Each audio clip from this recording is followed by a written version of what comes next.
All right, folks. We all know that one of the most common mishaps in hunting is damage to your rifle scope. Last year, I found the solution to that problem with the Stealthy Hunter rifle cover. It wraps around your scope and actions securely to protect it from getting knocked off of zero or even severely damaged. Stealthy Hunter also has a glassing pad and a wide variety of supplements for the outdoorsman, such as protein powder, CBD products, turmeric, and gut health supplements. They also make a lightweight trauma kit weighing in at just 14 ounces that includes everything you need and nothing you don't for all of your backcountry medical emergencies. To shop all of their equipment and supplements, go to StealthyHunter.com and enter the discount code at checkout, The Northern Hunter, to save on your order today. All Stealthy Hunter equipment is proudly made in the USA.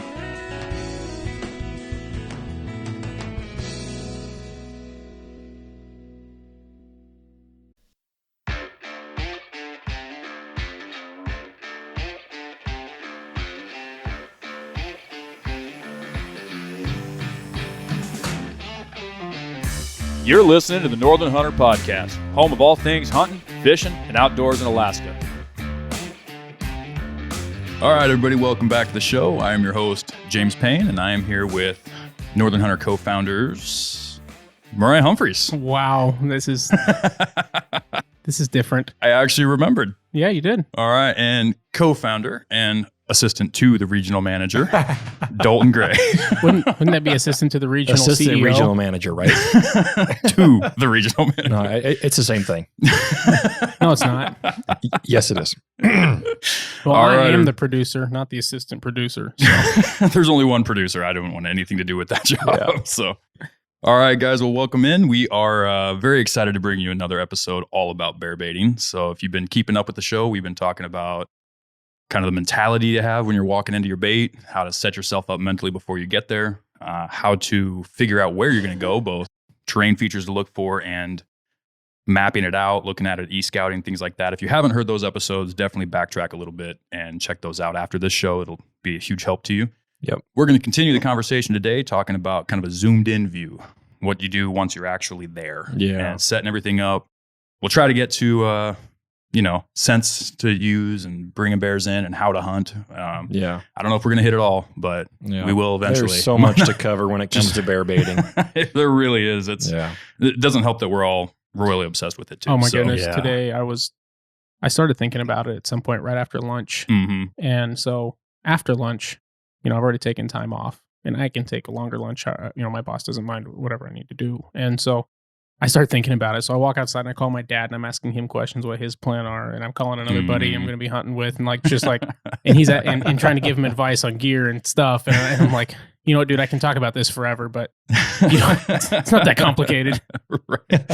Yeah, I'm nipping at the heels, man. I was out driving around last night, checking trails and checking different spots and everything. And I mean, the snow's still super deep. It's still too early. It's still April when we're recording this. I mean, I think this is coming out early mid-May, something like that. Early so May, hopefully yeah. the snow's all gone by then, Something like that. as long as it doesn't do what it did to us last year. But No, I think we're pretty much on the downhill now Yeah. with the snow melt. yeah, it's all 40s and 50s for the next couple of weeks. So Yeah. I'm excited for that. I've been stuck inside all day.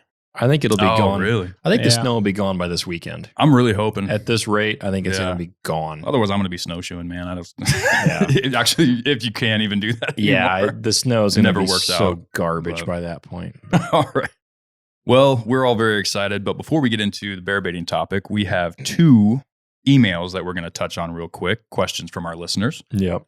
I'll go ahead and read off the first one here. Cody writes into the show asking about a bear defense pistol. He says, I started looking for a good pistol for bear defense. As of now, I'm looking at either a semi-auto 10 mil or a 44 Magnum revolver and was wondering if you guys have any thoughts.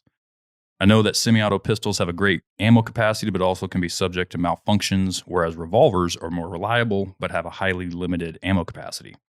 Which one would be a better pistol format for a bear gun, and do you have any model suggestions? Personally, I'm going to say either one is a great option for bear baiting and bear defense in general. If you read a lot of the old-timer statements and you listen to a lot of people, they'll typically tell you that 44 Magnum is like the minimum you want to go through for bear defense. But the reality of the situation is that even a 44 Magnum is not a awesome bear gun as far as Yeah. I'm getting mixed up in my words here. You wouldn't really go hunt a bear with a 44 Magnum. You could if you were in a controlled environment and you were close enough. But it wouldn't be my first go-to. That's a very good, 10 yards or less kind of situation or kind of gun. Yeah. The benefit that you'll run into with having the higher capacity semi-automatic is that, and I think we've talked about this before on the show, where the reality is killing a angry bear with a handgun is not going to be as easy as you think it's going to be. No. They don't go down super quick. It's mostly the noise that's going to dissuade them. And when you have a 10 mil that has multiple rounds and is typically a lot lighter than a 44, you're going to end up having a lot more bang, literally, and have a lot more sound that's going to kind of disorient that bear. And the 10 millimeter cartridge itself, the bullets that it's pushing out at the speeds that it's pushing them out at, as long as you have a well-constructed bullet, you're going to get plenty of penetration. So honestly, I don't think you're going to go wrong with either one. I personally carry a 44 Magnum as of right now. I have the Smith & Wesson 629 Classic, so it's a 5-inch barrel and a 6-round cylinder. And I love it. It's a little bit of a boat anchor, but it's not too bad. I'm very accurate with it. It shoots those, I think I'm shooting 220 grainers out of it right now. I'm planning on doing some reloads for it this coming year. That'll be a little bit faster and a little bit heavier probably if I can crank those out. But the problem with the Smith & Wessons is that you don't really want to go into those plus P pressures. Right. So if you are looking at getting a Smith & Wesson, the 629s, I will highly recommend them. They're comfortable, they shoot great, but you're not going to want to push out those like 430 grain bullets. It's just, I've heard horror stories of the bridge that goes across the top of the cylinder. Yeah. Those Smiths will not handle that. Right. Yeah. Just completely exploding. So you want to make sure you're keeping an eye on that. But my opinion is whichever one you're most comfortable shooting. And this is something I tell people with bear defense pistols in general, is it's more important to get multiple accurate rounds downrange than it is to shoot a big heavy bullet that you can't control. If you can't be accurate with it and you can't rely on it, there's guys that have killed bears in defense with 9 mils as long as they're accurate. Right. Again, not my recommendation, but the more important thing is to be able to control the firearm you're shooting, to be able to be comfortable enough with the firearm you're shooting to go practice with it and get accurate with it. And if that's a 10 mil, that's great. If that's a 44, awesome. But I don't know. You've got some experience with the 10 mils, Dalton. So why don't you touch on the, he mentioned that they have the reliability issues or prone to malfunctions, which is a big reason I stayed away from them for a long time and went with the revolver. Yeah.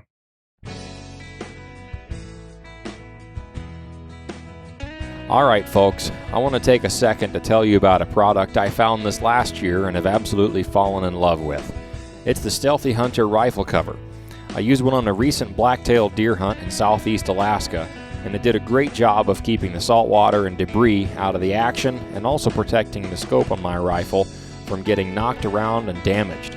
On top of all that, the carry handle made it easy to transport the rifle to and from the boat during the hunt.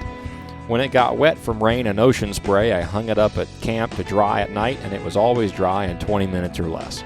Stealthy Hunter also offers a wide variety of nutritional supplements for the outdoorsman, such as CBD oils, essential vitamins, turmeric, and bone broth. In the gear shop, they also have a lightweight first aid kit, glassing pads, and stuff sacks to organize your gear and your pack. Go check out Stealthy Hunter's website and use the code TheNorthernHunter at checkout to get a discount on your order today. All Stealthy Hunter equipment is proudly made in the USA.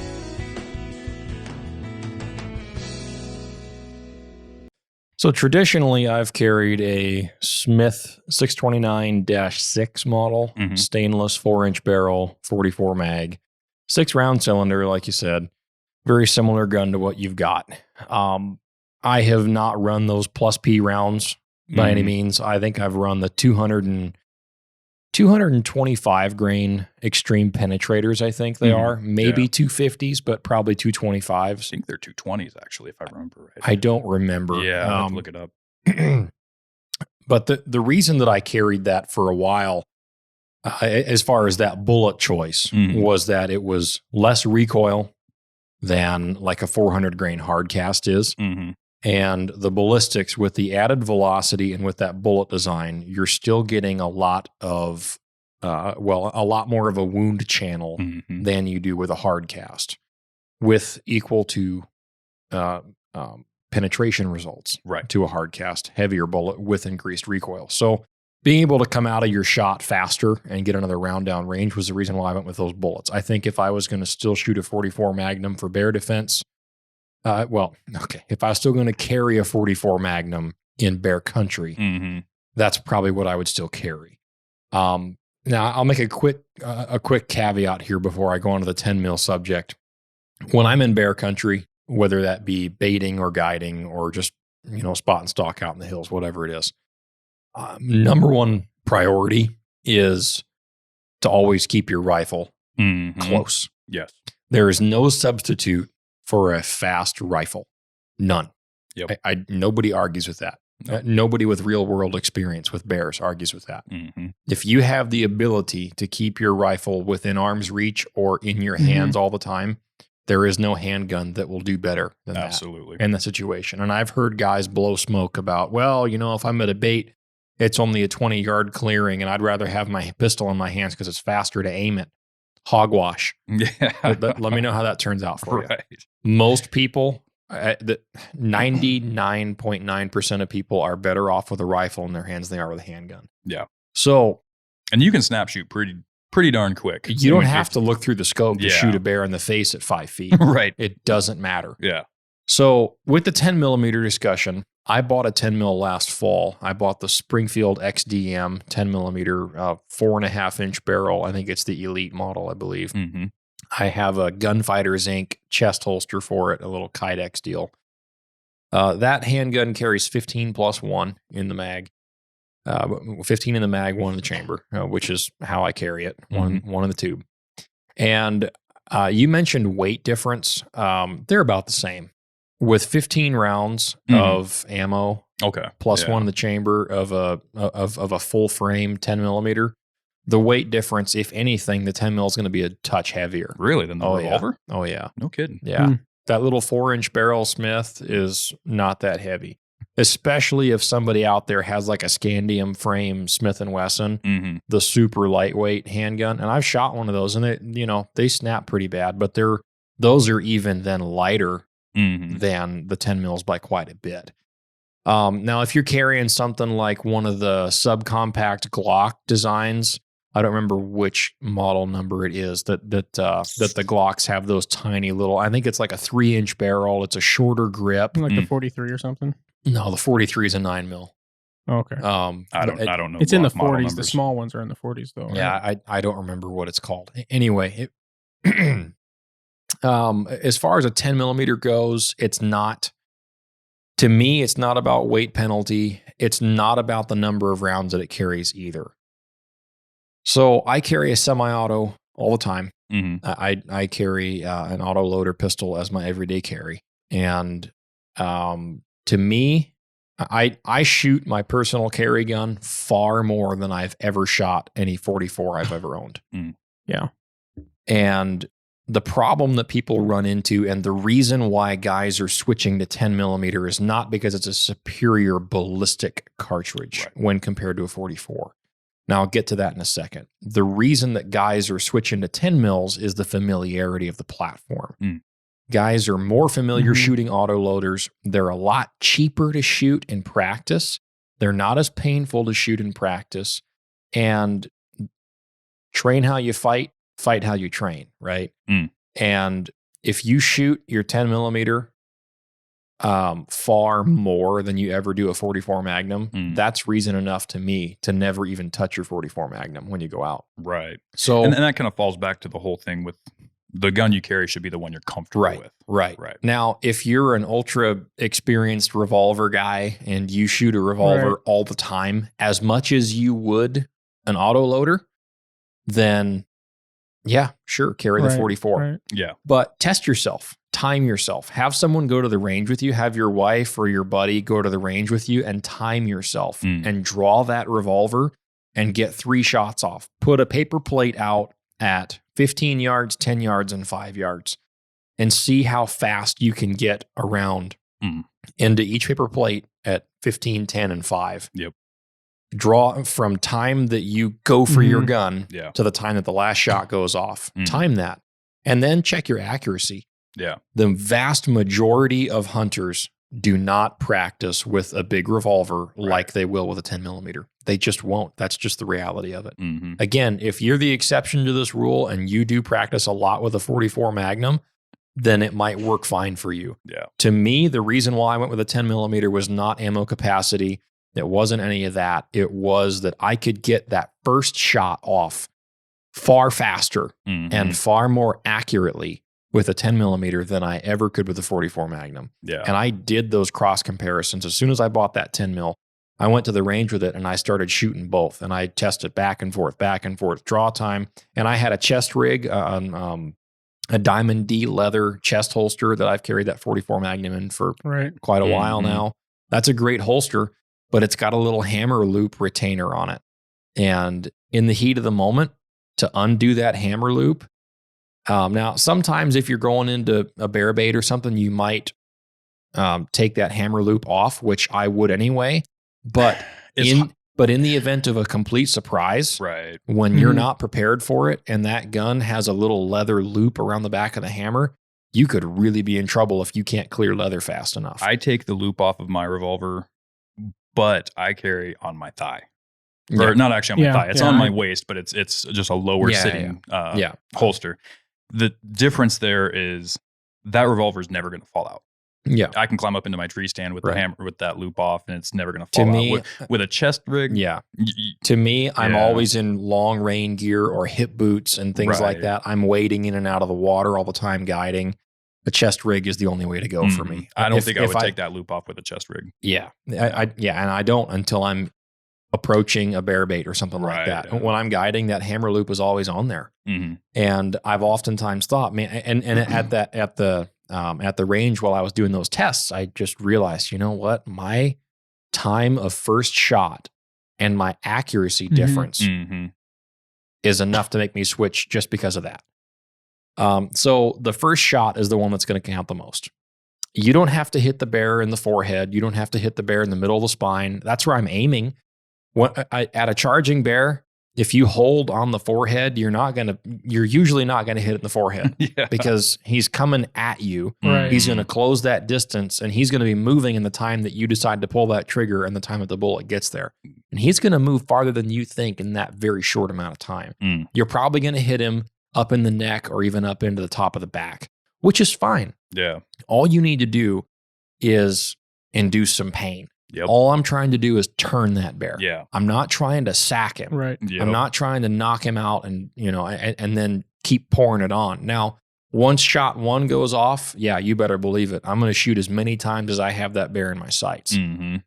But the first shot is the one that counts the most, because if that encounter happens at 15 feet and you only get one shot, you might not have time for 2 or 3 shots. I don't carry a 10 millimeter now because I have 16 rounds to play with. I carry a 10 millimeter because shot number 1 is much faster and much more accurate with that handgun than it is with a 44 for me. Yeah. As far as reliability issues, that was my reason for years to not carry an autoloader. And I think the pistols that we're seeing today, the Glocks that guys can trick out with a new barrel, I heard that the new generation of Glocks has a more reinforced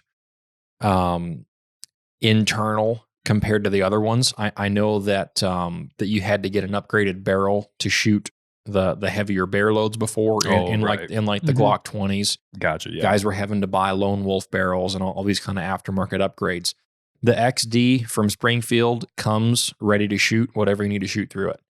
That's part of the reason why I went with that gun. Other reason was it just fit my hand really, really well, and I shoot it very well. With a 2-hand support shot, the sights barely even come off target. It's very easy to control. So for me, that was an obvious choice there. I'm not as much concerned about reliability because I clean it pretty often. Right. I'm not talking about strip it down deep clean it and lube everything. I'm talking about if I'm on an extended hunt, I'm disassembling it probably every night to make sure I don't have any dirt or dust or grime in anywhere that I don't want it. Mm-hmm. Spruce needles, tundra chunks, whatever it is, because that ends up on your handgun no matter what you do. Right. So if you can take the 2 minutes that it takes to just rip it apart in your tent at night or wherever you're at, and just take the cuff of your sweatshirt and wipe it off, right? Yeah. Just do a little bit of basic TLC, then it's going to be no problem. If you buy a reliable pistol like that, and they're not that expensive. That Springfield is about $600. That is a big difference. A good 44 Magnum, a stainless 44 Magnum is north of $1,000. I think I paid nowadays. $1,100 for mine. Yeah. Yeah. So a good 10 millimeter, like a Glock is what, $550, $575 nowadays. So the Springfield is $650. They make a Springfield more of like a subcompact model with like a 3.5-inch barrel now. Right. Some guys really like that one. I know Tyler Friel has shot that one a bunch. He really likes that gun too. But and SIG came out with their 320 10 millimeter. FN came out with a 10 millimeter now. Right. So there is an increasing number of higher end semi-auto pistols now chambered in 10 millimeter. Yeah. So it's hard to not find one that fits you and that you'll be able to shoot real well. And again, the biggest thing is you're going to practice so much more with a 10 millimeter than you ever will with a 44 Magnum. I would say that would depend on the person, because I'm definitely in that minority that does practice a ton with my 44. But that's because it was drilled into my head early on. For the general public. Yeah, it was drilled into my head early on that no matter how powerful your handgun is, if you don't practice with it, it doesn't matter. And I was going to add one more thing before we move on from this, or get Mariah's input on that. I was going to say, as far as the penetration and the wound channel that they create compared between the two. So I read an article just recently, like just this last week, about that. The 44 Magnum with a 230 grain bullet creates the same wound cavity as a 10 millimeter does with an extreme penetrator, and I can't remember the weight grain of it. You can find the article online somewhere. I think it's an Outdoor Life, and Tyler Friel might have written it actually. But compared side by side, a conventional 44 Magnum load was equal to what the 10 mil was with an extreme penetrator. And I don't know if that was a 115 or a 120 or something like that. So everybody loves to talk about energy with the 44 Magnum. And you have so much more weight and so much more energy, but with the right bullet design, you can get plenty of what you need with that 10 millimeter. Now, was that extreme penetrator to extreme penetrator, or was that a different bullet style? I don't remember. Okay. It might have just been a jacketed hollow point 230, which is like the run of the mill, right? Which you should not carry as bullet your weight. bear defense. So it might work, but yeah. So I've always told people, just based on traditional things that I've been told, is if they ask me about a bear gun, and multiple people have taken my advice on this, and they've never had to use it, but is always the 44 mag was always the big thing. And you talk about how the old guys always said 44 mag is kind of a minimum, and a lot of people, especially around here, know the name Joe Nava, and his bear defense was shotgun or 357. Right. Shotgun with a slug is an amazing bear defense. But if you're carrying a handgun, and he liked the 357 because a female can handle a 357 really well. Most of them can't handle a 44 mag very well. And he loved revolvers because their simplicity. And they're easy to shoot. A lot of times a revolver is easier to shoot the first time you pick it up than it takes a lot less time to learn how to line the sights up, just because of the balance on it versus a lot of the autoloaders.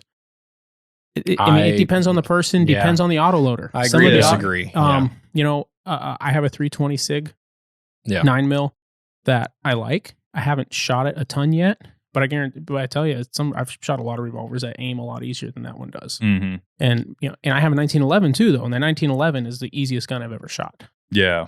But what I was going to say is, I've always told people that, but I've never carried a revolver because I haven't bought one.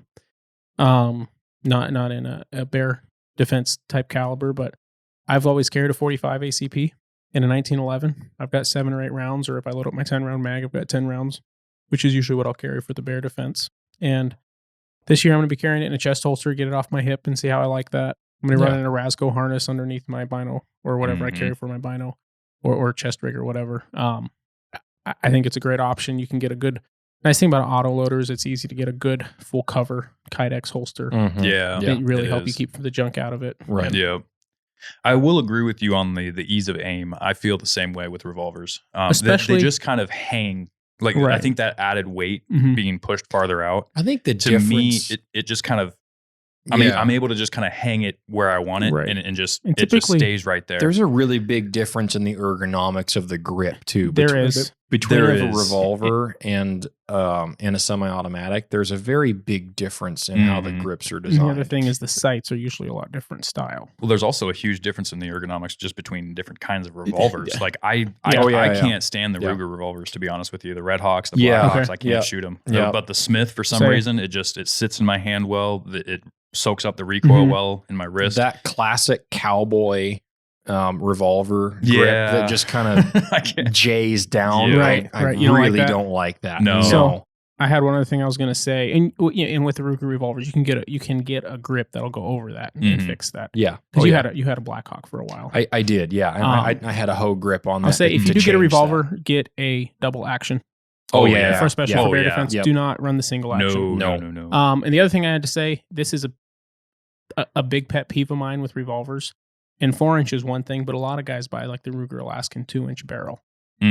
Snub noses. Snub nose revolver. The advantage to a revolver and power, you lose it all when you don't have a long enough barrel. Personally, 357 or 44 mag, minimum of 6-inch barrel in my opinion, because you lose a lot of velocity. 4 is fine. 4 is plenty. That's my personal opinion. Yeah. 4 is okay. 2 inches pointless. Yeah, that's a belly gun. That's something you carry for people. And think about, have you guys both shot 2-inch pistols before? I have. 2-inch barrel revolvers. They kick like a mule, dude. Well, they kick.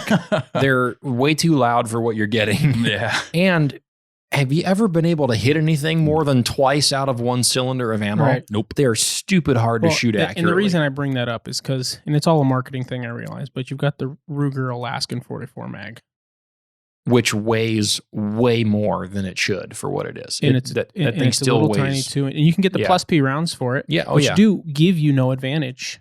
Well, because of your barrel length, you really don't have a big advantage. On the flip side of that, I don't remember which brand it is off the top of my head. It might be Ruger, but they make the ultra light 44 mag too. It's probably Ruger. The titanium, I think, is what it's made of. That's the Scandium frame Smith. Scandium, that's the one I was talking about Smith? earlier. Okay. Yeah, that thing is. I've shot that one. Weightless, and in a 44 mag, it's ridiculous. Right.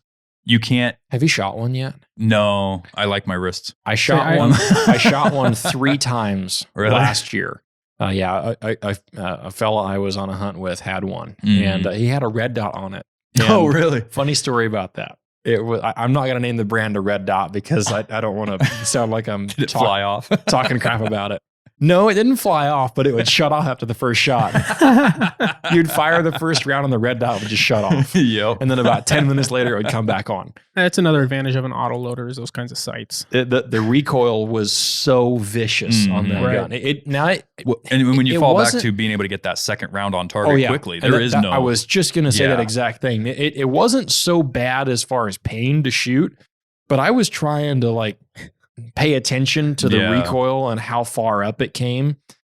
There is a serious amount of recoil to come out of on that gun. Right. Serious amount. So I pretty much agree with everything you guys had to say on all that. I'm looking at getting a 10 mil too, mostly for just increased velocity over 45 ACP. Mm-hmm. If I'm up and close with the bear, a 40 is going to be a lot better than nothing. Oh yeah, and it's a great and round.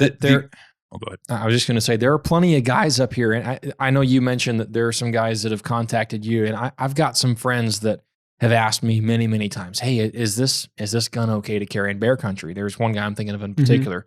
And he's bear baited before. And all he's got is a Glock 17, which is a 9mm. And it's a full-size Glock handgun. And I believe he has an aftermarket barrel in it. He might not. But at any rate, I've just told him, I said, just buy extreme penetrators, shoot it a lot and you'll be fine.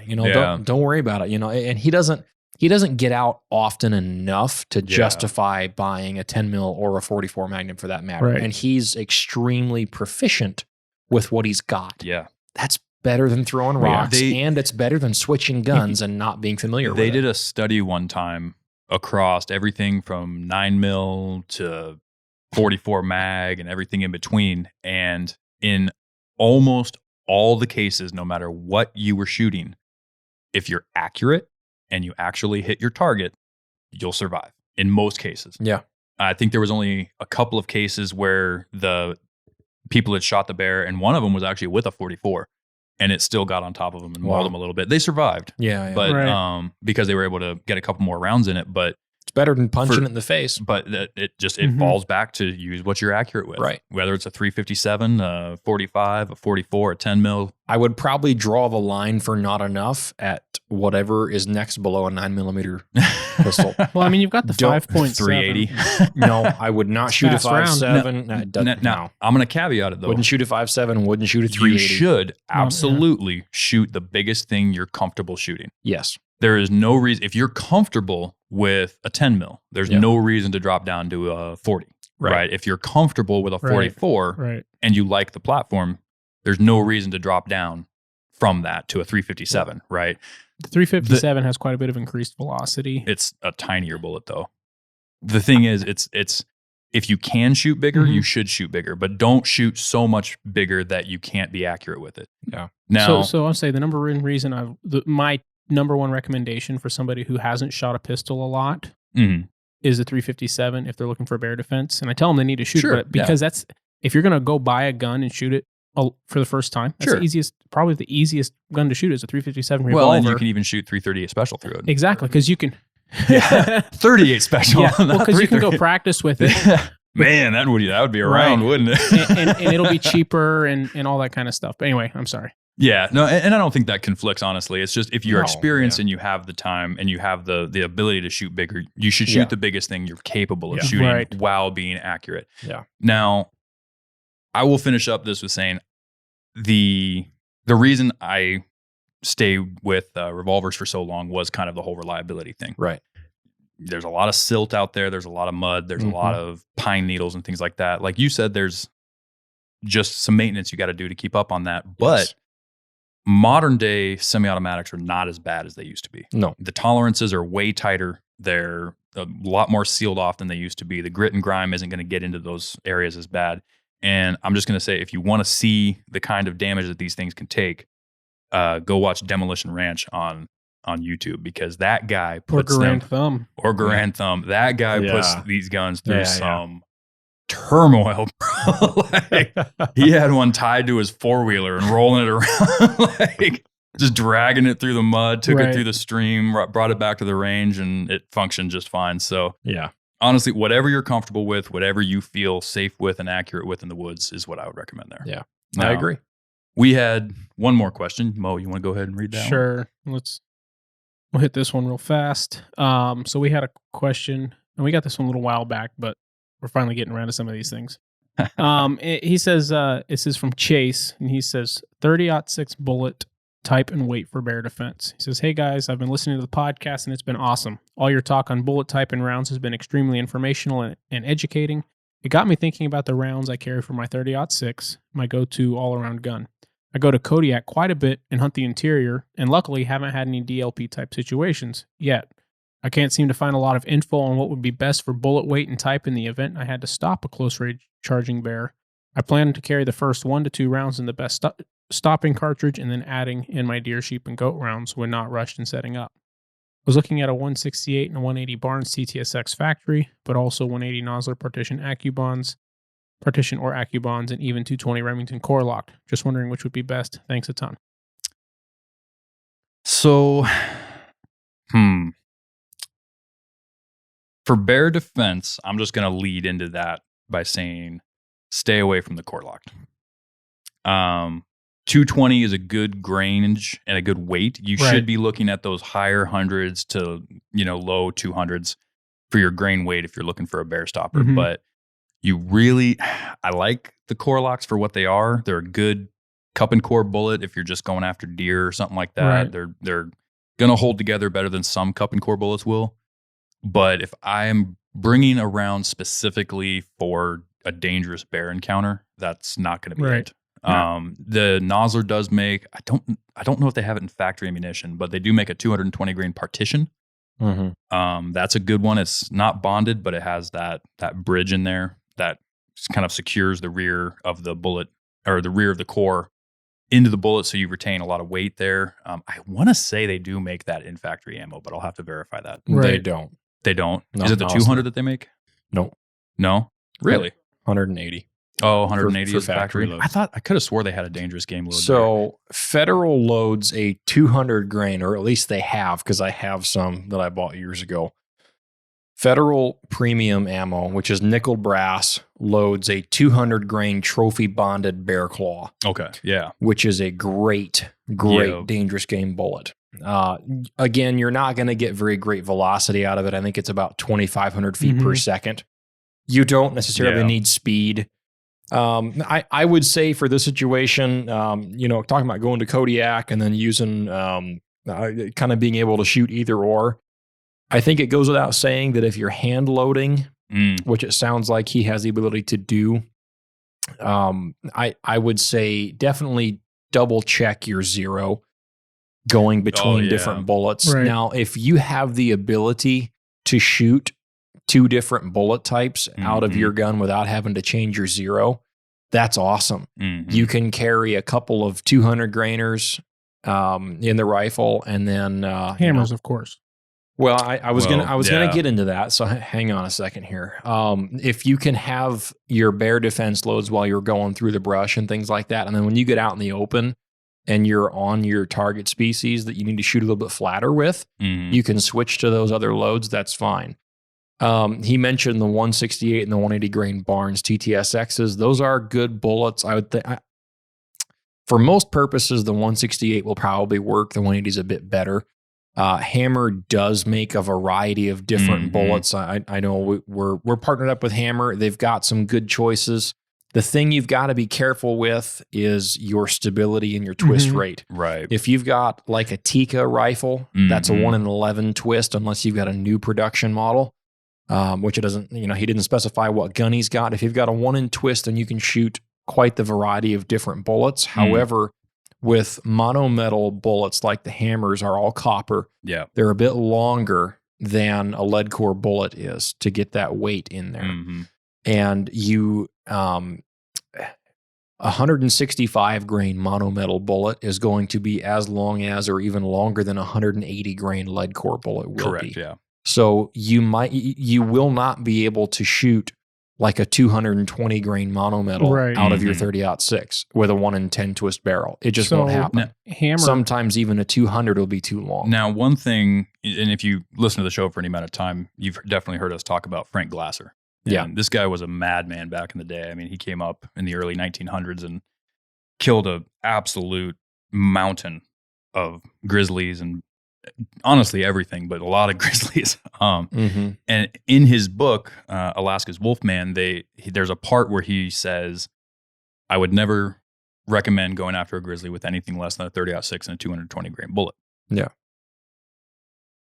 But that was back in 1930. Yeah. 1940, when maybe. Bullets were soft. With today's technology and bullet manufacturing and how tough bullets are getting, especially if you're looking at the monometals like Hammers are. Yeah. There's a lot of, I'm not going to say a lot of grace, but there's a little bit of grace there. You don't need to go quite up to the 220 range. Right. I totally Hammer agree. Makes a 199 grain shock hammer. Yes. And that's probably, if you have the ability to hand load. The thing with hand loading a bear round like that, if you're looking for DLP and he's not trying to hunt with it, I wouldn't say worry as much about the stability for long range shooting. If you're, even without being, unless you're like super unstable, if you're several inch twists off of where you're supposed to be, then you'll be in a terrible situation. But if he's looking for rounds specifically for a DLP situation, that's not going to be at 100 yards. No. That's not going to be at 200 yards. That's going to be very up close, snap shooting. And a 3 MOA gun at 50 yards or less is still going to hit the boiler room. And I'm not saying I recommend that. But we're also talking about being able to shoot a heavy bullet in the brush and then be able to put your other cartridges in once you get up on the mountain. That's true. So Yeah. I was just looking through Hammer's website as well. The 181 grain shock hammer, it recommends a 1 in 11.5 minimum twist rate, so you'd be more than safe with a 1 in 10 twist. But that 181 shock hammer has a G1 ballistic coefficient of 0.429. It's not bad. The 180 grain Barnes TTSX is a 0.484. So it's just under that by a little bit. If you can get that 180 grain bullet up around 2750, if you handle it, you might be able to squeak it up to about 2,800 feet a second, which is not hard to do in a 0.6 with the right powder. That's your one bullet to do everything. In a 0.6, 181 grain shock hammer, you get great fast expansion. You've got anywhere from 60 to 70% weight retention. You've got a lot higher than that with the shock hammers.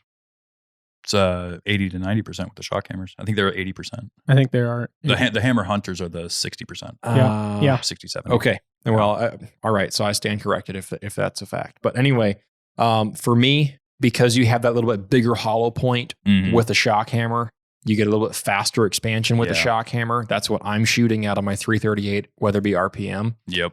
And that 181 grains is going to allow you to shoot plenty far enough with your 0.6 out to 400 yards pretty easily. And then also have enough weight to deal with a bear in at close range. And a 30-06 will do a fine job at stopping a bear in most situations. Oh, sure. It's a great duel. Yeah, exactly. Yeah. And it's boring and it's nothing special. It's been killing games since it was introduced in 1906. Right. And almost 120 years now. Yeah. Wow. Yeah. So anyway, if I were in Cody, was what his name was? If I was in Cody's shoes, I would probably start reloading for the 181 shock hammer. You know, get a box of those bullets from Hammer, load up a batch, test your velocities, and as long as you can get them up around, I would say as long as you can get around 2,700 or more safely, which shouldn't be any problem at all. And if you have any questions, you can call the guys at Hammer and ask them, or reach out and contact them via email on their website. Those guys are real great to talk with. They've been very informative on our reloading so far with those bullets as well. Yeah. They're real helpful. So if it were me, I would probably go that direction, somewhere that you don't have to shoot 2 different rounds out of the same gun. Even if they do shoot the same point of impact, I would just rather, simple is better, have one that does both. I want to clarify what I was saying because I feel like I may have misspoken a little bit. What I meant by not worrying as much about your accuracy is if I was in the situation of using 2 different bullets for that intended purpose, what I would do is zero myself for my hunting round. If he's not going to go the route you said and use 1 bullet for everything.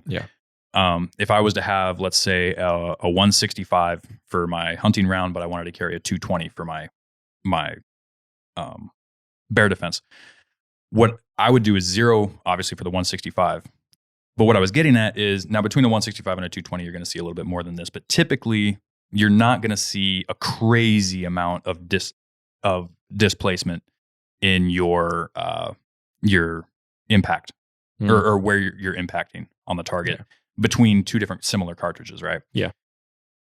And especially up close is kind of what I was getting at. Yeah. Is if you're zeroed at 100 for, let's say, the 165s, and you're going out and verifying where you're going to be at, let's say, 25 yards, if it's strictly a DLP round, chances are you're probably going to be within 4 inches of that original zero. Yeah. Because you're so much closer, because there's not as much room for error there. It's not like you're shooting the same 100-yard target. Right. I don't want people to think you can just throw accuracy to the wind and not focus on it. That wasn't what I was intending to say. What I was saying is that the difference between having a 20-yard gun and a 100-yard gun. I see what you're saying. You can shoot that heavier bullet, and it's still probably going to be pretty close because it hasn't had that extra 80 yards to drop yet. But obviously, verify that. Verify. Zero with your hunting round, and then shoot your heavy at 100. See where it lands, just out of curiosity, and then bring that target into 20 yards and see what it does. I mean, bring it into 50. And then bring it into 20 and just make sure that you're on.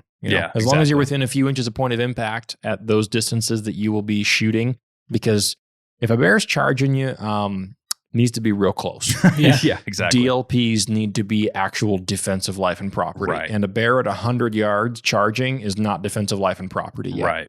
It has to be an imminent threat. Mm-hmm. So I just had one more thing I was going to say.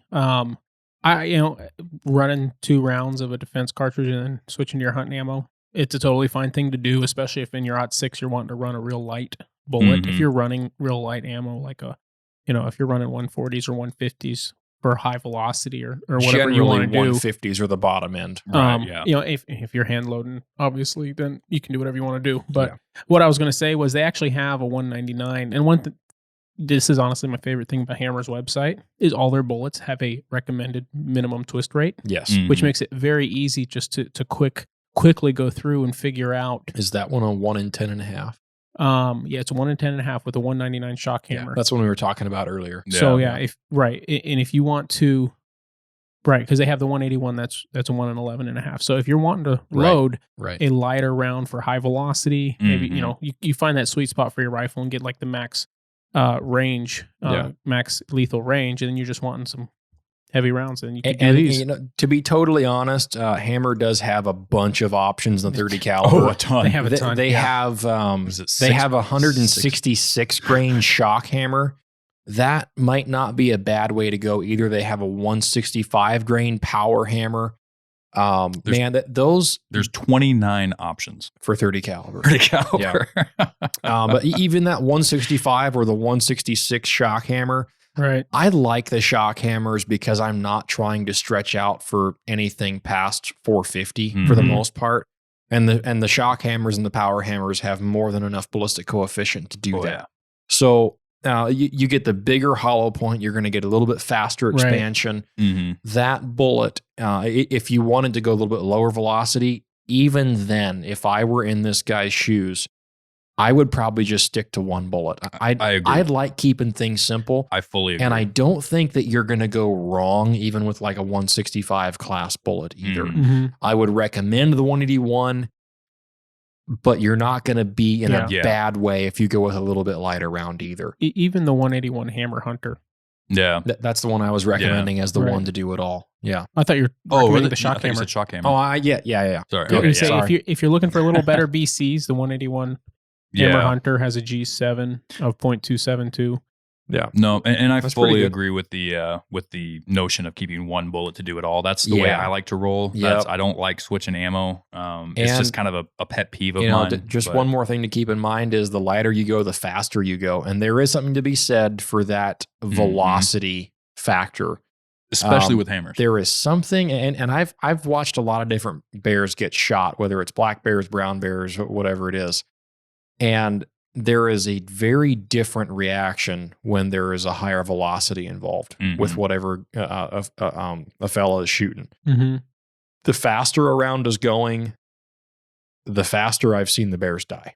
Yeah. And even shooting like a 375 over the last few years, I'm not generally shooting 300 grain bullets at 2550, right? Yeah. Typical 375 H&H velocities, right? Mm-hmm. I'm shooting a 270 grain buffalo bore load previously at 2750. Mm-hmm. You know, I'm trying to jack that speed up a little bit, and there's just something different about hitting them with a little bit more speed. Mm-hmm. And if you decide to go with that 166 grain shock hammer or the 165 power hammer, or even the 181 shock hammer, if you can crank that velocity with the 181 up to about 2750 or so, and then with the 165 class bullets up even closer to 2,900 feet a second, I don't think you're going to go wrong with that. Well, and again, they're such a tough bullet that, once that nose comes off, that alone is going to impart a ton of energy. Once those the animal. pedals expand and come off. Yeah. I mean, the more speed you can put behind that bullet, with it being as hard as it is, and you're just pushing that shank right through it with that flat nose that's left after the top shears off. Yeah. I mean, that's a dead you bear. can't go wrong. In the right spot. Yeah. That's a dead bear. Yeah. Anyway, good question, Cody. Yeah. Hopefully we were able to help and didn't bore anybody to death. When you think about it, bears and bullets kind of go together like grilled cheese and tomato soup. So, but speaking of which, we're going to get back into the main topic here. So, bear baiting. When are you going to get up close with them? So, we've done a pretty good job. I think last episode we did, which was now 2 episodes ago from this recording, We covered a lot about how to get into your spot and a little bit about how to set it up.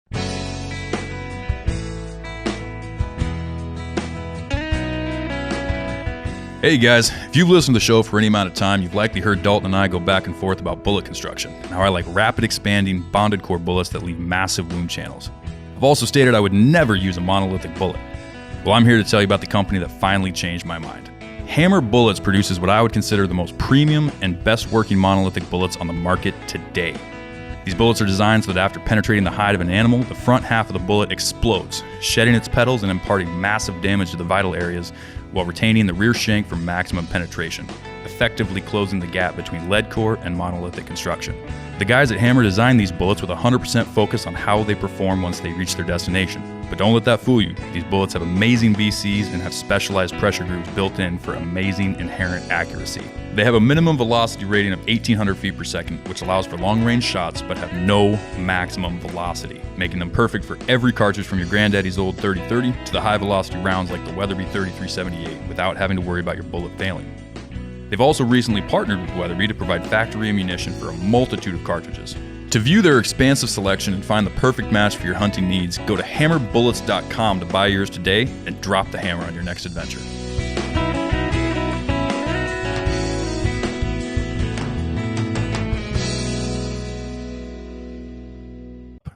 The important things like setting up your stand tree to your bait tree, making sure that you've got the sun not shining directly on you, making sure that the scent trail or the scent wind is not aiming directly at the barrel from your tree stand.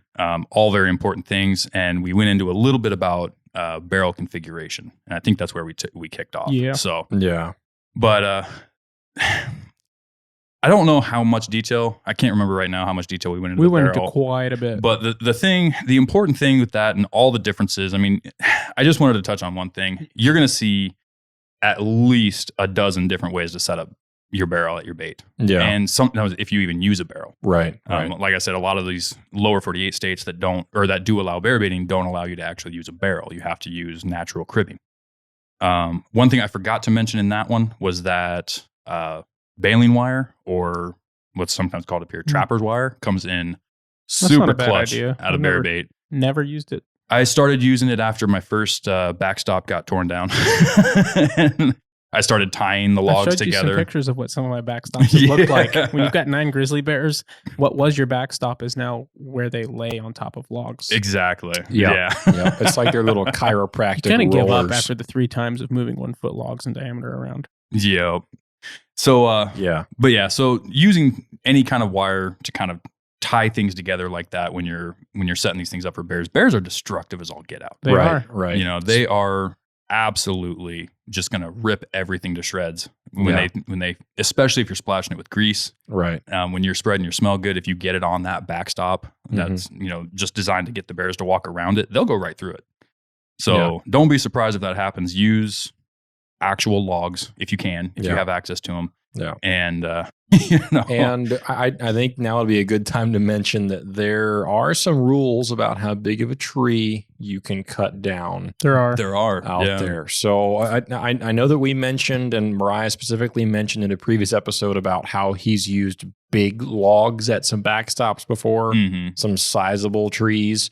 Those are winter blowdown trees deadfall, that will go in there. And as we're going through the area, there is inevitably going to be a tree or 2 or 3 anyway, within 50 yards of a bait site that we can just go over. It fell down in the wintertime from snow load or whatever it is, or it just died. And you can use that nice big tree and buck it up with a chainsaw or something like that, and use that as the building block for your backstop. Yep. So just to clarify that we're not out there just cutting down live big trees. And that's a huge thing, I think, is just finding the deadfalls, finding something you can harvest. Don't be afraid to walk around. If anything, bring a spray bottle, and start spraying around while you're looking for your backstrap.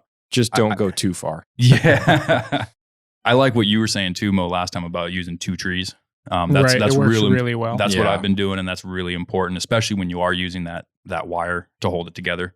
Because that gives you 2 points. It's really hard for the bears to rip it down as long as they're black bears. Grizzlies are going to do whatever they want. But one bait I had was actually 2 trees, and there was like this really thick bush behind it. oh, nice. I didn't even have to put any backstop in. I just had to cut branches out of the hole where I was dumping my bait. It was perfect. Yep. Yeah. That's But great. a lot of the different setups you're going to see, though, when you're looking at different barrel configurations, whether you're laying it on that side in a trough style or doing some kind of a gravity feed technique like I talked about, just cutting a little sliver off the bottom side of it, whether you've got it standing upright where they have to reach in and kind of dig around for it, hanging it from a tree. Yeah. All of those are just different ways. I'm not going to say there's one that's necessarily better than the other, but they're all just different ways of either speeding up or slowing down how fast the bear can eat. Mhm. Yeah. They're gonna get to it no matter what you do. If you, I've seen people ratchet strap those barrels to trees, a couple feet up to where they're not directly on the ground. Yeah. I've seen guys that cut holes in the barrel all the way around and leave it on a 10-foot chain just so they can roll it back and forth. It's all just whatever style you want to do. Yeah. And it's to try and get the bears to have to work for the food. Right. They know the food's there. Right. That's the whole reason they're there. So there was one more thing that I was going to bring up before we move on from barrel setups and bear baits. If you do decide to go with a barrel setup, a major advantage of having a barrel is food preservation. Yes. And I'm not talking about from bears. I'm talking about birds and I'm talking about rain. Yeah. Because when it rains and your dog food or your popcorn or your oat mixture that you have out there, whatever you're using for bait, and we'll get that later. We'll touch on that later on in the show, I think. Hopefully. Whatever you're using for your bait food will get saturated with rain. And I've had it where a lot of times bears will start to get snobby about what they want to eat. To the point where when I come in to put in fresh food and there's a little bit of soggy food from the last time I was out there, from when it rained in between, the bears will stop eating the soggy stuff and just eat the fresh stuff that you put out. I've had bears just completely, even when there's not been fresh bait, because the soggy stuff will get moldy. Yeah. It gets, it's like if you pick up a piece of bread out of the sink and it's wet. Yeah. Nobody wants to eat Sometimes they don't eat that. Now, sometimes they do, but sometimes they won't. And then that's something that you got to clean up. What I recommend doing, if you start seeing a pile that they're avoiding because it's gotten wet and moldy, don't wait till the very end of bait season to go in there and clean all that up. Sucks. Yeah. You go in there, bring a little collapsible shovel with you, and you dump out your fresh bait, kind of not right on top of all the wet junk, and shovel up the old stuff, throw it in the empty dog food bag, and carry it back out with you. And just piecemeal it out like that so that you're not stuck shoveling out and carrying 100 pounds of wet dog food at the end of the year. Right. If you have bears that are being picky. The number one way I've gotten around that, I've got bears on the bait, is instead of just, so when you're carrying, especially when you're hiking in, it's harder to do this, but most of the time I'm wheelering in on my baits and I bring a lot of grease. I bring a ton of grease and I saturate, when I dump that dog food out, I saturate it with the grease. And when you saturate it with the grease, the water, it doesn't tend to soak up water very much. Kind of sheds off of it. Well, because it's already soaked up all the grease. Right. Yeah. Right. And then they'll eat it, and then they eat the dirt under the dog food. And it's just kind of this. That's a good point, though. Yeah. Remaining. I've never had that issue when I make sure I saturate it with grease. Now, when you're hiking in, I still carry 5 gallons. I know people sometimes I'll carry 10 that don't necessarily. They'll mix it ahead of time, and you don't get as much grease that way. I have a ton of grease stashed right now, so dude, I don't have a shortage. Yeah, don't short yourself on Friar's grease. Yeah, and another good way to avoid that I've started doing with my last several bait sites is part of my deciding factor when I'm looking at my bait tree and where I'm going to set it up, or my bait trees, because I do typically like to run 2 as well, is canopy cover. Yeah. Rather than setting it out under a very tiny tree that doesn't hardly have any foliage on top of it. Did I say that right? Yeah. I think so. All right. I'm learning. Yeah. But for rain cover? For rain cover, Yeah. right. Yeah. Yeah. If you tuck it up underneath a good sized tree and you have all of that canopy above you for that rain cover directly under the tree, right? You're not just relying on the canopy that you have for shade, but actually under that tree. That's a big factor too. It's amazing in bait preservation. Well, if you walk through the woods when it's pouring down rain and you look at the bottom of a big spruce tree, the trunk is dry. Right. Exactly. Yeah. That tree does a great job of keeping you dry. And even if you're sitting up in a tree stand, and it's pouring rain, Yeah. oftentimes I don't even put on a rain jacket. Nope. I don't even bring rain gear to a bear bait So most times. I wear it to walk in just because I'm going through so much thick Mhm. stuff. But once I get to my tree stand, I take it off in most cases. If it's raining. If it's Yeah, raining, or there's like Yeah. the right after the rain, especially. Oh man. I don't know But- if we want to talk about that particular thing because I've got some things to say about that. I think we should save that till we're talking about hunting the bait. Oh, sure. Yeah. Yeah. But finding a tree that has good canopy, not only does that provide food preservation, it also provides the other things we talked about in the previous episodes: shade, cover, kind of that little bit of just I'm struggling with my words today, The man. It's too feeling, late. yeah. It's too late in the evening. But the it's, feeling of security. the feeling of security. It brings the bears in and makes them feel safe as they're coming in. Yeah. So that's a Yeah. really big thing there. Yeah. But as far as all of the different setups you're going to see, don't worry about it. Don't stress about it. Try one. And that's going to be my biggest thing. We could make a whole episode just about different cribbing methods and barrel methods. yeah. But honestly, pick one you're comfortable with. Pick one that you think you can work around, and just go do Yeah, it. Try it out. If you didn't like it, you can always change it or try something different the next year. You're So, usually limited by what you can find in the area you're trying to put a bait in. So, yeah. But on the other side of that, where you're going to be sitting, Yeah. is your tree stand That's and right. or ground blind.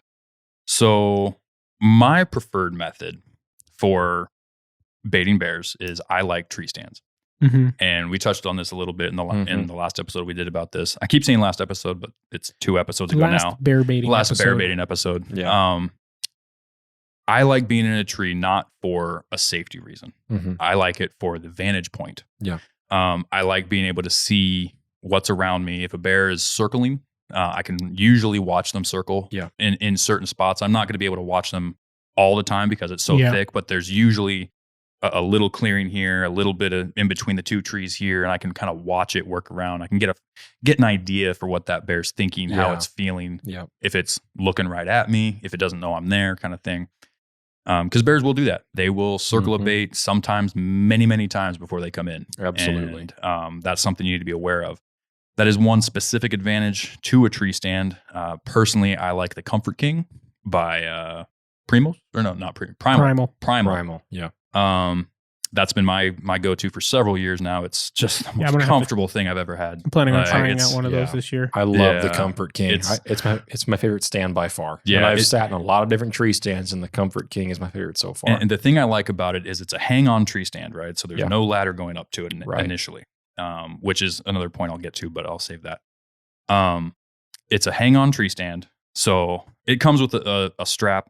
I wouldn't trust that, people. Just throwing that out there. Yeah. Not saying That's- anything about the quality, but just That's I just to always hold it in place. always use that to hold it in place. Once I position Mhm. it, because it holds Yeah. it fairly loosely, I can Yeah. kind of move it around the tree and get it aimed the direction I want it aimed. Yep. And then I always use at least 2 extra ratchet straps to hold it to the tree. Right. At least 2 extra ratchet straps. Yep.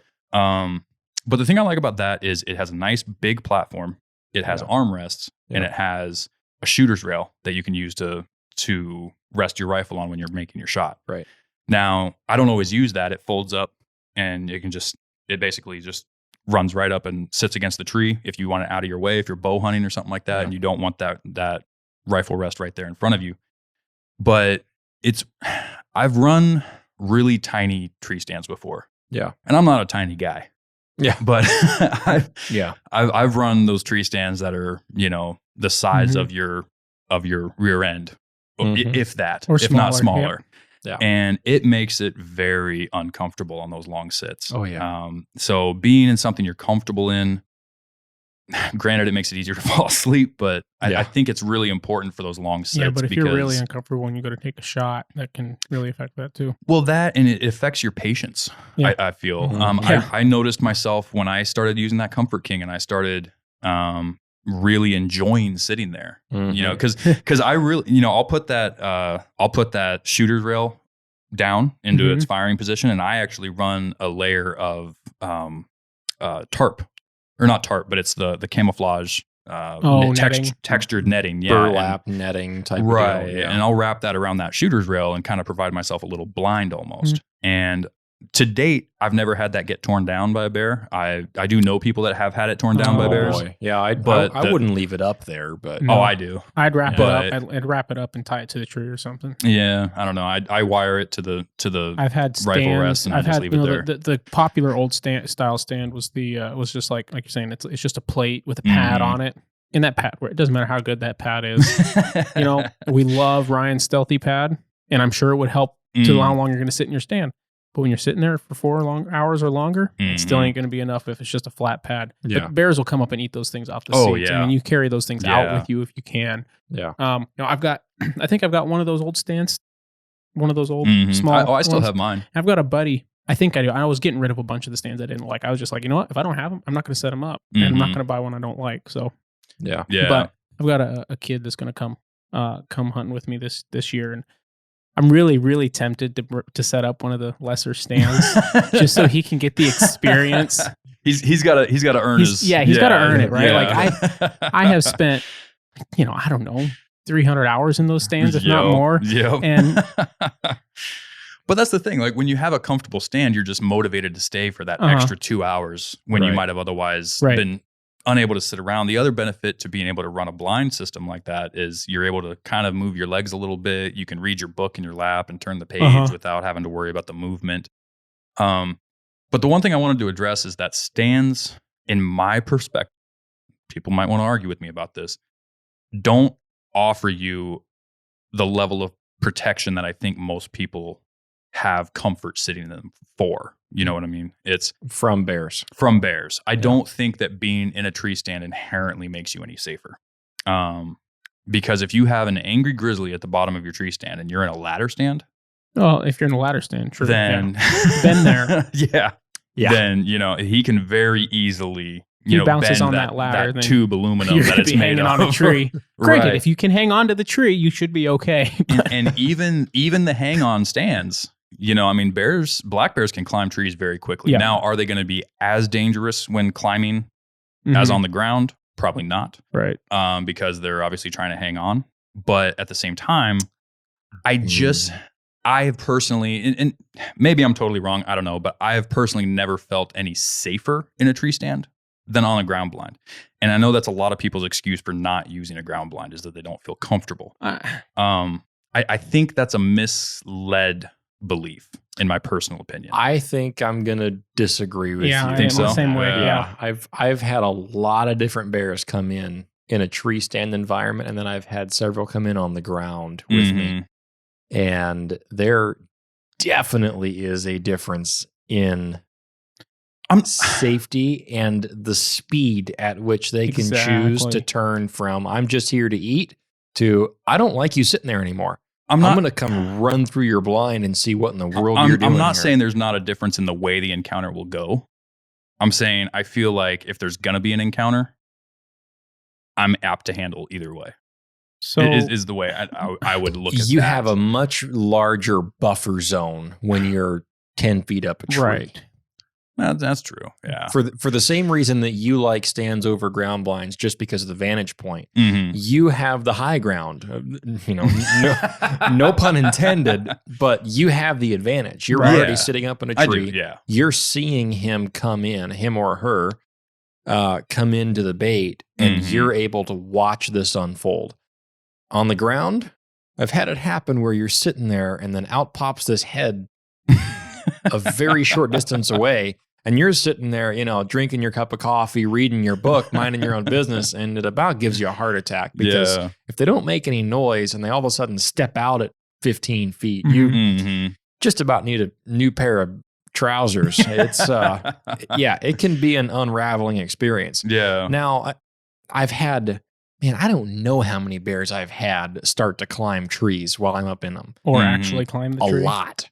A lot Yeah, of bears, right. and at least stand up underneath your tree, put their front feet up on the bottom of the tree, and just look up at you with this curious look of what in the world is this? Mhm. Yeah. Usually that's not up there, and that 9 times out of 10 they're just being curious. Yeah. Not more than I've that, seen yeah. a few YouTube videos of some guys in tree stands where the bear just hauls up that tree. That's, yeah. And one of them, I think the bear was being chased by another bear and it just ran up the guy's tree. Mm-hmm. And it was sitting there like right behind him on the other side of the tree.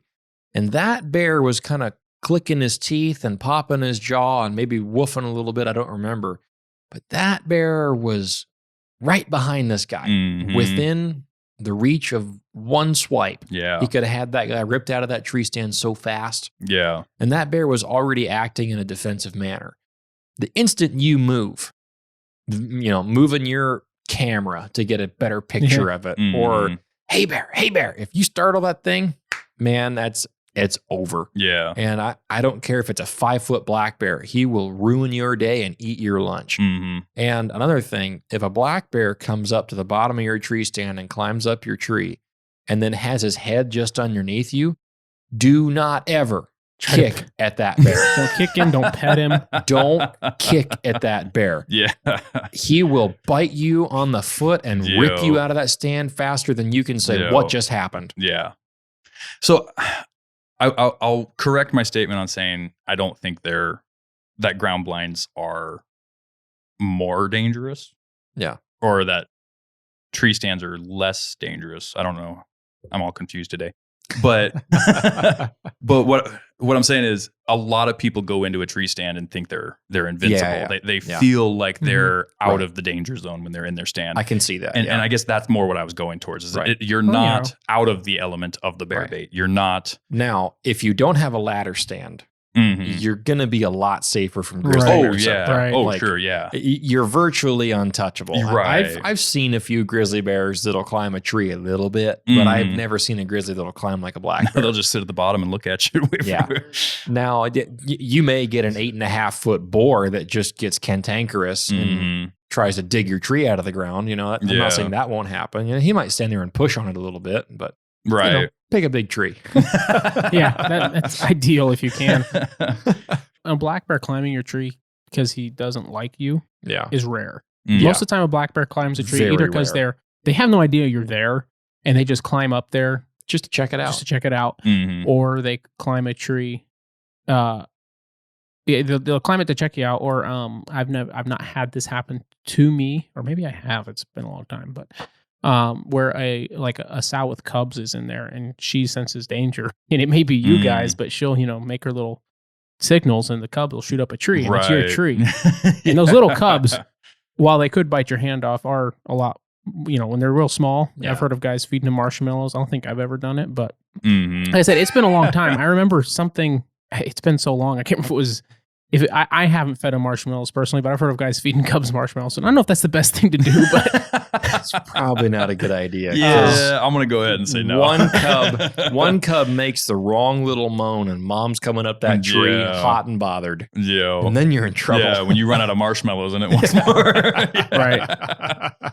But that's my preference is a hang-on stand. I think it offers a lot of advantages. I think it offers a lot of ability to kind of gauge what's around you and really get a read on these bears.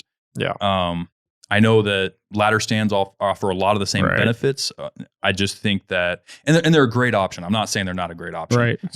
Just if you are going after grizzly specifically, maybe look at a hang on. You can do ladder stands, and people do it every single year and are very successful with it. I would say one more thing about tree stands before we get off this subject. We're going to camp here for a minute. Okay. One more thing I would do with a tree stand setup, and even for a ground blind for that matter, you want to know once you've got bears on there what their habits are when they come into a bait. And what I will do sometimes, if I see when I come into a bear bait that something looks different on my tree, like maybe there's a claw mark where there wasn't a claw mark before. Now I know there's been a bear checking that tree out. Maybe he smells me going up that tree. I mean, obviously he smells you going up that tree. Even after you're gone for 2 days, he can smell that you were on that tree. Right? Oh yeah. And if they get real curious and go up the tree and they kind of sniff out the tree stand and maybe mess a few things up or kind of claw at your stand a minute and you see some little scratch marks on your tree stands, well, once curious, always curious until shot. And a lot of times what I'll do if I have a curious bear that's climbed my stand before, and then I come in there and I see those signs, before I leave that night or the next morning, depending on how fun it gets that night, before I'll leave that bait, I'll set up another camera. I usually always have a backup camera in my bag when I go into a bait. That way, in case something's happened to my camera there, if I've only got one there for whatever reason, or if something happens to one of my 2 cameras that are there, I've got a backup with me all the time so I can replace it. Right.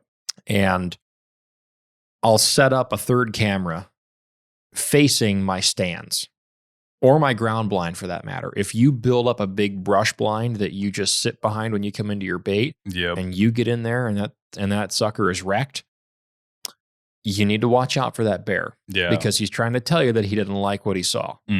And especially if you got grizzly bears in there. If you got a grizzly bear that trashes your ground blind, don't doze off. But you can set a camera facing either your ground blind or your tree stands, and you can kind of see what that bear is doing. Turn it on video. And get an idea of what that bear's doing. If he comes in there and he's all hot and bothered and he climbs up your tree stand and he's trying to rough up your stuff, or if he comes into your ground blind and does his stomp and pees in your spot and maybe messes up the brush a little bit, you need to be able to know that so that you know what to watch for. Yeah. So anyway, just a quick tip on it. Yeah. I'll wrap up my spiel about tree stands in particular. Just saying that the average distance you should be from your barrel, depending on your hunting style. Yeah. You know, if you're bow hunting, obviously you want to be closer. You want to be for sure. What, like 15 yards, I'd say. I mean, 20. You could be 20 yards and under is fine. But if you're rifle hunting, I have a little bit different opinion than some, where I like to be as far away as the brush allows me to be. I know my rifle will reach there accurately because it's always well under 100 yards, right? By as far away as possible. I've never had one be over 35 yards. Yeah. It's just in the thickness of the areas that we're bear baiting, it just doesn't happen. Right. You know? So, but what that does is that allows you, because again, what we've talked about with, you always want to hit your tree stand first on your trail in, right? Yes. When you're walking in, you should hit your tree stand first and then have your barrel be further down. Yep. If you walked in and let's say you bumped a bear off and you just watched it run off, you can get up into your tree stand. And if you're that far away, you're going to have a lot less scent getting towards that barrel. Yep. It's not going to be a huge difference per se, but it can be. But it can be, depending on if the wind is in your face when you get in there. Right. You know, and they might not even smell you. It's less noise. It's less scent. It's just you're just that much farther away from the actual food and the bait. Right. And I totally agree. You can still take an ethical shot. And the other thing is, it allows you that option that when you go in to check it, you know, let's say in the earlier part of the season when you're still waiting for those bears to hit, you can show up to that tree stand, climb up in there, use your binos or your scope or whatever you have, check. And if all of those logs are still there and nothing's been moved, no bait's been disturbed, then you can just roll out of there and you never put your scent on there. Yeah. Right. Unless you're intending to add more spray and more grease and more whatever it is that you're planning to do. But that's really, I think, the two biggest differences between archery hunting and rifle hunting is just that distance away from your stand that you want to be. Right. As far as ground blinds go, I think you've had probably, Dalton, the most experience in ground blinds out of all of us. Yeah. I was going to say one more thing about tree stands. Sure. Is, one tree stand type we haven't talked about that you will find a lot if you go to look for bear baits, especially on road systems. I was going to mention this exact same thing. Is like a tree fort style tree stand. I was going to do that. Oh, okay. Well, I feel like we're still in the tree stand deal. So, and actually one thing that my dad and I did when I was growing up was we actually set up a ground blind in a platform stand just for better cover. And then I think if I remember right, he left it out there and it got eaten. But I may be wrong about it. That's what it seems like happened. And we ended up with some camo netting. But what you can do, especially for me, it's not something I'll usually do until I know I've got a good bait that I'm going to be baiting a lot. And then I find some logs that, I'll usually cut a tree down for this, but it's just under the size limit, which I believe the size limit's like 4 inches or 6 inches. I think it's 4 inches. I think it's 4 inches. I don't remember. Which is plenty big enough. Usually I don't cut them down that big for, and I'll haul in a piece of plywood, a lot of times I'll custom cut it to what I know where, because I'll have a kind of a spot picked out where it's going to happen. Right. Yeah. And I'll ratchet strap those logs to the trees, right? Mhm. And you can set that plywood up there, and you just figure out, find something stable. If you need an extra log, you throw it up there. If I you usually can build like a little triangle frame with your Right. logs, and then Right. set that plywood Right. on it, and then pound in some nails or a couple of wood usually a screws couple or nails, something. and a lot of times even with the nails, I'll leave the heads up just a little No. bit. I want to make a really quick point on that. Uh-huh. You guys are talking about running running those screws from the plywood into the logs that you're using to support. Correct. Because the state laws on that are that you're not allowed to lag bolt into a tree when you're setting up one of these things. Yeah. That is one thing. When I was looking into it, because I have a bait that I'm probably going to be doing that this year Mhm. if it produces the way I'm expecting it to, and so you do have to ratchet strap it or otherwise attach it to the tree. Yeah. There's a yeah. lot of them out there with nails in them. A lot of them are old.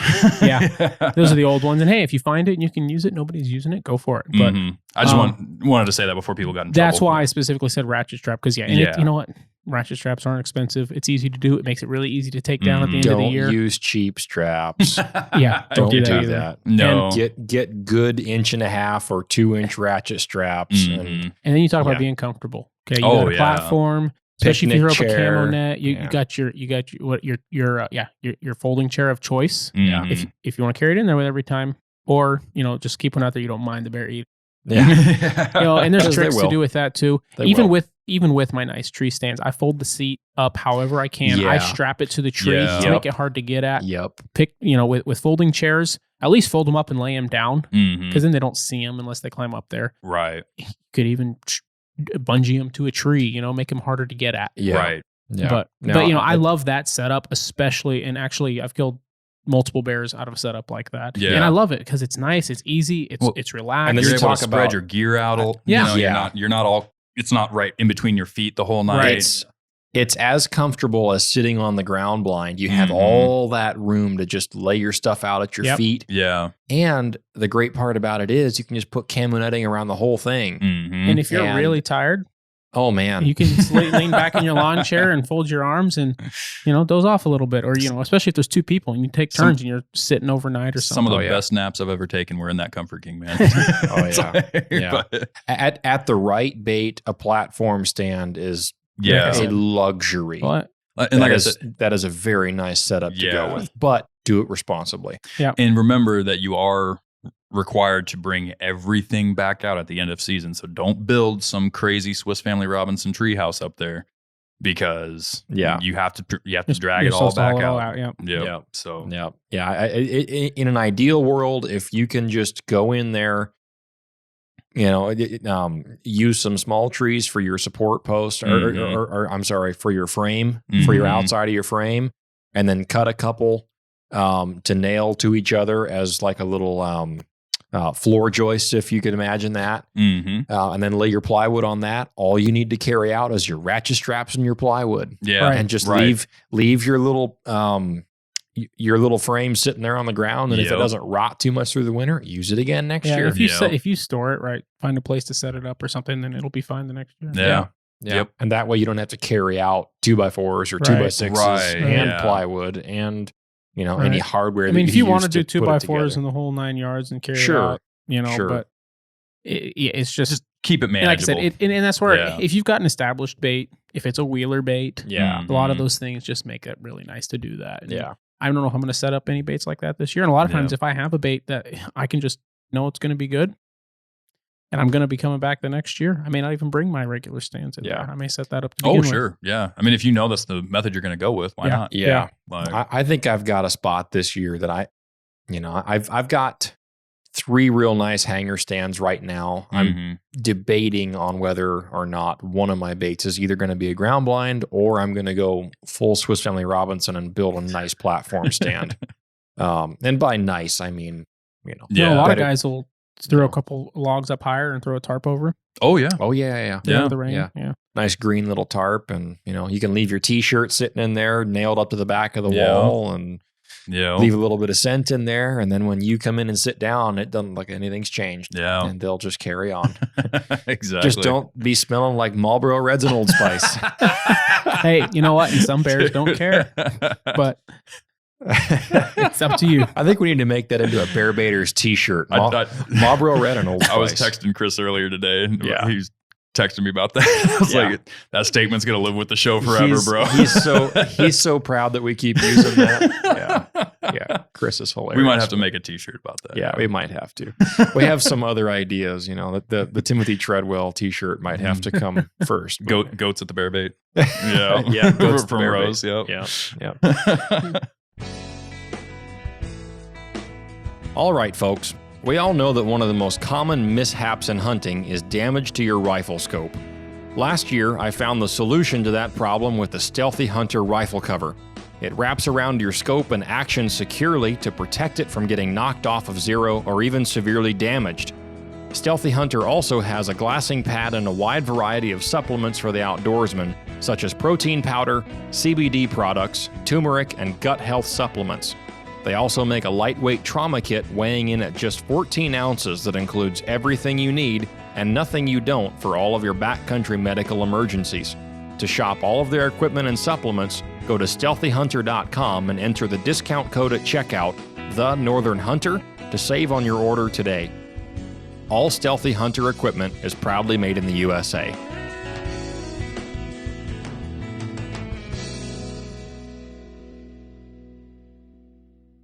So you were going to ask about ground blinds? Where were you going with that? Go into like setting up a ground blind, what kind of a position you want to be in compared to your barrel, how far away you want to be. Yeah. Especially conditions to look for around you for your visibility, because that is the one downside to a ground blind is your visibility is limited to the brush. I mean, you have the same visibility the bear does, basically. Right. So a lot of people feel very unsafe on the ground with bears. There's a fella that is probably listening to this show right now that it was his first experience running his own bear bait, and he had a black bear come in by itself relatively soon after they'd sat down at this little ground blind in the brush. There weren't any stand trees in the area. I know the area well where he was at, and this bear just came sneaking in and didn't make a sound, and it just popped up behind him, just staring at him. Which the mature bears typically don't make a lot of noise when they come in. And it really shook these guys up. There was two of them sitting here in the stand, and they were bow hunting. I believe they had a handgun amongst the two of them. I think they had a 9mm actually. And this bear came sneaking in, didn't make a peep, came into the bait, kind of circled around, kind of freaked him out a little bit. They ended up shooting it. He killed the bear with his bow, clean kill, no problem, right? That particular spot, it is so thick and willowy and underbrush heavy in there. Yeah. There aren't any good stand trees to get up any elevation to see over that, to see bears coming in, right? Which your sight is often your biggest defense mechanism against bears, because some people can smell bears if you're downwind of them. I know I've smelled bears before they come into view at a bear bait. Sometimes I don't even hear them. Yeah. But if I get a whiff of something, many times I've had this happen with other friends in the stands, where I'll smell something and the woods will go quiet, and then a squirrel will start chirping 50 yards away, and you know that's a bear coming in. Yep. You could smell them, and then all the signs happen around you. You know that's a bear coming in. So anyway, at this particular spot they were at, it was super underbrushy. They didn't have a lot of visibility around their ground blind, I don't think. And as far as safety goes, if you set up a ground blind at a bait site, obviously take the wind into consideration, take the sun into consideration, all the same things that you would think about with setting up a tree stand style bait. Definitely don't forget about the wind. Don't forget about the sun angle. Obviously put it before you get to the bait. That still stands. But you want to make sure that you're not, well, number one for me is don't ever set bait down close to your blind. Yeah. Ever. Make sure you carry your scent in with you. Not even during setup. I'm Yeah. Not joking. even during setup. Right. If you get into a spot and you're like, yeah, this is a great spot, you dump all your stuff on the ground, meaning you drop your pack and you unload your sled, Right. whatever. And you're just standing there and then you go, all right, I'm going to put the bait 20 yards over there and I'm going to put the ground blind right here where I'm standing. Mm-hmm. No. Yeah. Bad idea. Right. Ask me how I know. Mm-hmm. I've had a couple of different ground blinds torn up because I'll come in, drop my pack right where the ground blind is, and my pack frame has some nasty boar scent on it. Right, that happens, and now that ground blind smells like the bait pile. Right. It smells like a bear, and those bears, what do when I'm not there to scare them off? They come in, they tear that thing up because the blind doesn't look any different to them than that barricade does sitting right behind their bear bait. Yep. So how do they know that there's not food underneath that underneath that blind? Yeah. Right? They're going to tear it apart looking for whatever that smells like, right? So that's my number one thing. Make sure that you don't ever put any bait or scent lures or attractants near or at your blind site. Mm-hmm. What I like to do for a ground blind, generally speaking, is I like to just use brush from the surroundings. Okay.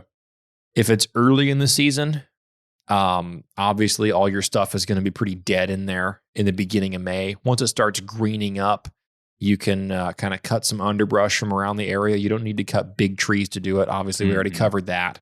But just get a few little shoots and willows and small trees.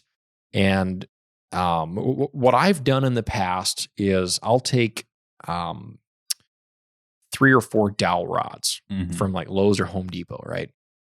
And I will staple some camo netting to that dowel rod, top to bottom, every, 4 or 5 feet for the length of that burlap camo netting. And I'll use that as kind of my wall of support.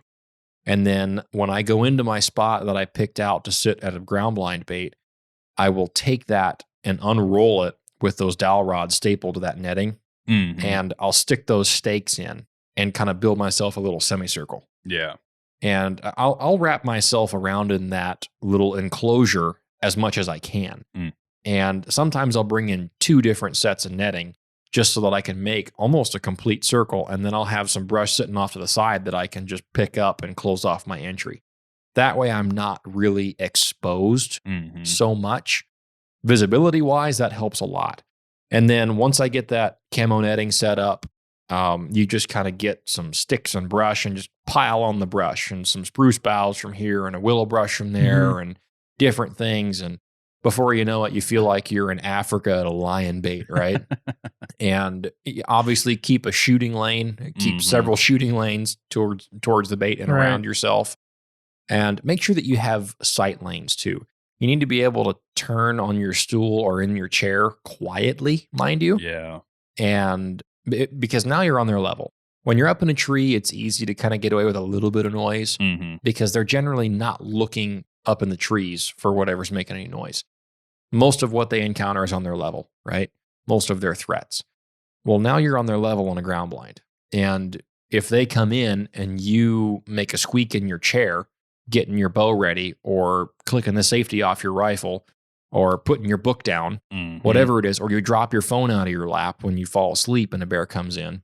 Which for those listening, if you haven't been in a bear bait, everything is amplified like 10 times with the sound. Yeah. Especially at about 11 o'clock at night If when you it's go to dead open quiet. up a Ziploc baggie that you have your snacks Oh, in, man. it's amazing how loud that sounds Yeah. when you've been sitting in the quiet for 3-4 Right. hours. Right. You know. Right. So I would say that when you're on the ground, make sure that you can move and get a 360 around yourself quietly. That way, if you do hear a stick break behind you, if you got a bear coming in behind you, you need to be able to turn around and keep an eye on that bear. You don't want to have bears that you can't see in close proximity to you. Because like we mentioned with Mariah's article on the website of ours, a bear that can be seen can be read. Right. If you can't see it and you don't hear it, you might not see that he's standing up and kind of posturing, then he'll come down and he'll kind of scrape the ground a little bit. And then maybe he'll snarl a bit. If you can't see him doing all that and he's 15 feet away, back in the brush somewhere, then when he decides to come in to check out what in the world he smells, you're not going to be prepared for what he's about to do, right? So make sure that you have good visibility around you. Now, don't go too far with it. Don't blast out all the brush all around there with a machete and just clear the whole thing down to a golf course, right? You don't want there to be any open areas necessarily. You just want to be able to see through the brush. That'll mean limbing the bottom of a few different trees, right? Take off some of that underbrush that they like for the security, but leave it thick over by the bait, right? Now, if you're bow hunting, again, 20 yards or under. Personally, I've never shot a bear with a bow that I've been in a stand at over, I don't know, 18 yards. I shot I shot one on the ground one time. I wasn't in my ground blind. That was at 38 yards. And that was with a bow. And that was an exception. I wasn't even in my blind yet. I came into view of the bait. There was a bear kind of standing off to the side. I could tell right away it was easily a shooter bear. End of season. I was going in there to clean the bait up. I was done. I thought the bait was going to be dead. You know, I hadn't had any activity yet. It was a test bait. I went in there to grab my camera and start carrying out bait. I got in there and the whole thing was cleaned out. And I was happy for two reasons. Number one, there was a monstrous bear standing there staring at me. Number two, I didn't have to carry all the bait I didn't out. have to carry any bait out of there. I just had to carry out my stink bucket. So anyway, as far as ground blinds go with a rifle, if you've got the ability to have some distance, man, that's invaluable. Dude, I watched a video one time of a guy. I swear it had to have been 100 yards. Yeah. Like, You need a ground blind at that point. I've heard of Or it. sit in a lawn chair. Yeah, you just sit in a lawn chair. That's essentially what it was. He had his shooting stick set up in front of him. Oh, yeah. I mean, the bears had no idea he was even there. Oh, yeah. It was insane. I've heard of setups where similar setup with the brush, but like they'll use a piece of plywood as their backer. Yeah. And it's really easy for them to pull in and out, whatever. And Right. And they just walk up behind it. And they've walked up behind it, seen bears, and shot them. Yeah, Just dude. when they walk up, like, Yep. well, let's go check the bait, Right. And you talk about the perfect stalking. Yeah, and camps a half mile away or whatever. And right. Real nice setup. I mean, if you have the ability to set up a ground blind and you're rifle hunting, and you can be 40, 50, 60 yards away, Right. Why wouldn't you? Yeah. Now, again, it gives them that extra berth where you're not You're not interfering on their space. Exactly. Yeah. You're not in their red zone. Yeah, they might even circle the bait in front of you. Bears have an incredible sixth sense, and they can tell when something's up if their wits are about them. Yeah. And the right bear or the wrong bear, and I guess in this case, that comes in, even if your wind is good, even if you've done a good job with controlling your scent, you've got a bunch of perfume out from Beta 907 trying to overpower their nose. Man, sometimes they just know something's up. Yeah. And you can really reduce that factor if you've got a rifle bait, even on a ground blind that's 50 plus yards away. If you have that ability, that's pretty sweet. And sometimes that's even easier on the ground because you can shoot under the trees. Yeah. Or if you've got cross valley. Right. If you've got a bait where you've got one of our armpits that we're talking about and you can see down into this brush from where you're at, I might try that this year. I've got a spot that we're going to talk about off air that I was looking at for this year where I could go in to the bottom of a valley. There's a huge creek in the bottom. And then I can set a bait up at the bottom, right on the edge of the super, super thick tree line. So where if they want to come out to the bait, they've got to come out just about 5 yards. That's all I need, baby. Yep. That's all I need. And I can sit up the hill 60 yards away, smelling like Marlboro Reds and Old Spice. Caveat, I do not smoke. Do you use Old Spice? I do. Oh, actually. Man. You're 25, bro. Yeah, so I'm not in tune with the I'm not in tune with the fashion of what deodorant is. Yeah. I really don't care. You get on that Dr. Squatch, I bro. really don't care. Hey, like Terry Crews and the I Old don't Spice smoke- ads, You right? know, okay, I- Terry I- Crews did very well for the Old Spice guys. I don't smoke Marlboro Reds, and I don't smell like Old Spice when I'm bear baiting. But Right. if you can sit 50 or 60 yards away, man, everything just becomes more relaxed. Yeah. You're, for the most part, you're not going to have bears coming right in on your blind because you're not. If you do a good job controlling where you put your bait down, like I said at the beginning of this, they don't have any interest in coming up there. Right. There's all this food over here. Why would they go over there? No reason for that. Right. Yeah. None. Yep. Yeah. I'm. If I can do it, I'm going to try to pull it off. I'm excited. I want to see it. I mean, that guy that had that 100-yard bear bait, I mean, that was...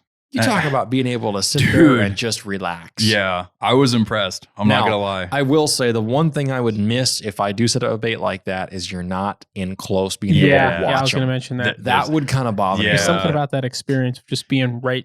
I mean, When sitting you in a tree can- stand and a bear walks underneath you, you know? When you can watch the bear and listen to him breathe and Crunch the dog and food, hear yeah. the bugs buzzing around him Yeah. and hear his Yeah. ears flip.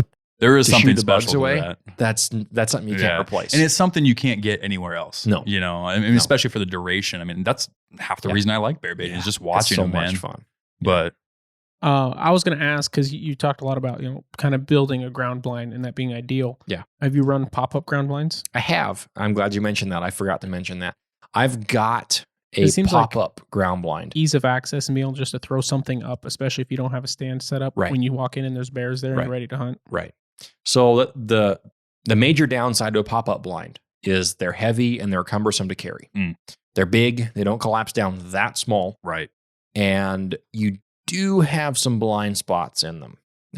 Again, The corner pieces between the windows and all that. well, so that the one that I've got doesn't have blind spots anywhere except where the zipper door is. Okay. There's no window screen right there.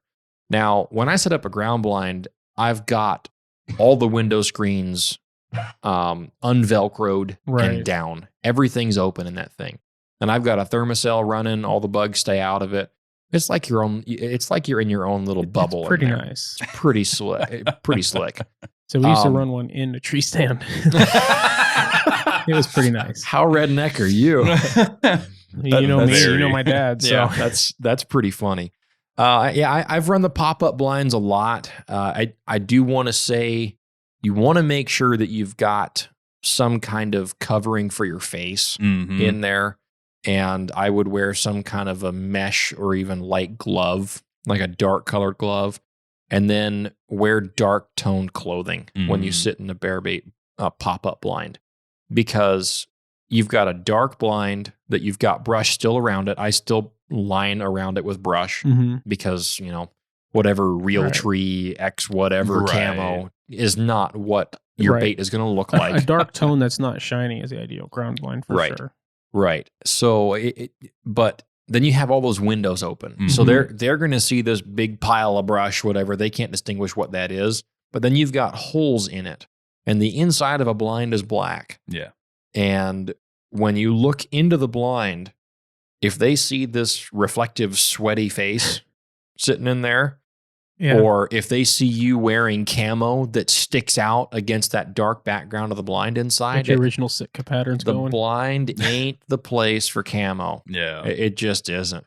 You want something that's dark, earth tone, Right. solid, that Mhm. looks like a part of the inside of the blind. Well, because at that point, instead of hiding your silhouette, it almost adds to Right. it. right. There You are just- some really dark camos that would probably work But fine. I'm not going to encourage folks to go buy a special camo to sit in a ground blind. It Yeah. ain't rocket science. Yeah. But as far as that goes, I really do like the ground blinds for the ease of just going in, pop it Mhm. up, pull some brush around it, and Mhm. you're good to go. I think Do I'm you- not doing do you that leave this it, year or is do why you- I asked. Do you I carry it out with Do you? not leave it. Yeah, They are that's- too expensive to have a bear eat one for fun. And I was- very fragile too. I was looking at a single-sided pop-up. Have you ever used, or like where it's like just two angles that come together? I think you put some stakes in the ground or something. L90 shape.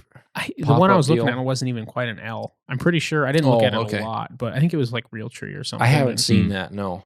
I saw a picture of it or something and was thinking about it seems like it'd be super, talk about quick, easy to throw up. You're not going to have the problem of a dark inside of a blind, so you don't have a lot of prep to do or anything. You know what I want to see if it works or not is one of those mirror blinds. I was just going to say the one I would not recommend is one of those mirror blinds. Except I think it'd work great right up until you touch off a round and the whole thing breaks and you have bad luck for 200 years. I think it would work great until you have a bear that starts walking up to it and then it starts getting aggressive and then the bear it's seen in the mirror, which is itself is acting aggressive. And then all of a sudden now you're caught. They have since we're on the topic, I've read about and they have technology, and I don't know if it'll be available for ground blinds realistically, but where it's where it'll mirror what's behind it. Where you've got you've got even a fabric where it all this small miniature it photoshops technologies in real time. Basically, yeah. That's what it's supposed to be. I don't know how usable any of that would be. You're going to talk about an expensive ground blind. Oh boy! But hey, people would buy it. Oh yeah, I'd try it once. I mean, wouldn't. Yeah, but whitetail hunters? Are you kidding me? Turkey hunters? Dude, right? It ain't rocket science. So, it ain't. Sorry, I'm just sorry. Those guys, whitetail that. hunters and turkey hunters are nuts. And no offense to you guys, but they would spend the money on it. Oh yeah. I'm not saying that I wouldn't spend the money on crazy gadgetry. Something that I want to try is ozonics. Those the scent killer technology. Yeah. You can put up one of those little devices at your stand, and that I'm a helps little bit with kill clay your on scent. that thing. Yeah. I think I need some scent killer. I think there's definitely some validity, especially if you're trying to target grizzly bears. Mm. Black bears Yeah. probably not so much. Now, on that note, just while we're here talking about scent control, I think we pretty much covered ground blinds. Do you have any more questions about that? Okay. No, I think we're good. As far as scent control, a trick that I do, that I know you've seen me do it a lot, and Mariah as well. When I go into a bear bait, let's just use tree stands, because that's for the most part what the three of us do. Right. Most of the time. If we have the ability to, then we'll set up a nice tree stand setup, right? When I get up into the stand after I've dumped out a bunch of fresh bait, I've pulled the SD card out of the camera, I get up there, I'm hanging my rifle or my bow, I'm hanging up my little backpack, I'm situated, I'm getting set, right? I'll hang up my little scent bottle that I bring in there. Now, not to be mistaken with all the trash and garbage and grease jug and everything else that will stay wrapped up on my pack frame inside the empty dog food bag that I'll hang on a tree limb underneath a tree that I can see close by. Most of the time, I don't bring that pack frame up in the stand with me. I have done it. I know I did it a bunch last year, and I there wasn't really anywhere else to put it, honestly. I didn't have a lot of other options, but a lot of times before, what I've done is I'll screw in an extra tree step on a tree about 10 yards away that I can still see up at, as high as I can reach, which is, over 7 feet. And I'll just screw in that one step. And then when I'm done dumping out all the bait, I'll wrap that all up in that empty dog food bag, close up the pack frame flaps, snap it shut, and hang that pack frame up as high as I can reach it on that hook. That way I can still see it. If a bear comes in and tries to run off with it, I can throw a stick at it if I don't want to shoot it and try to deter it from stealing my pack frame. And anyway, that keeps some of that grease and garbage off of your stand tree. Sometimes it's not a big deal. Sometimes it is. I've done it both ways, either way. But no matter what, though, I bring up a bottle of spray scent. Now, usually when I go into a bait, I'm freshening it up. And you'll hear us use that term a lot. When I go in there, I've dumped the dog food. I dump grease on it. And this is at an active bear bait that already has bears. And then I'm spraying around some fresh nasty boar spray. Maybe I'm putting a little bit of fresh paste out, insane banana or anise, whatever. And then when I get up in the stand, I bring up a bottle of Cupcake Addiction scent spray from Baited 907. And I'll bring up that big 32-ounce bottle and I'll hang that off of a little stick or twig or whatever, or even off the bottom of my tree stand.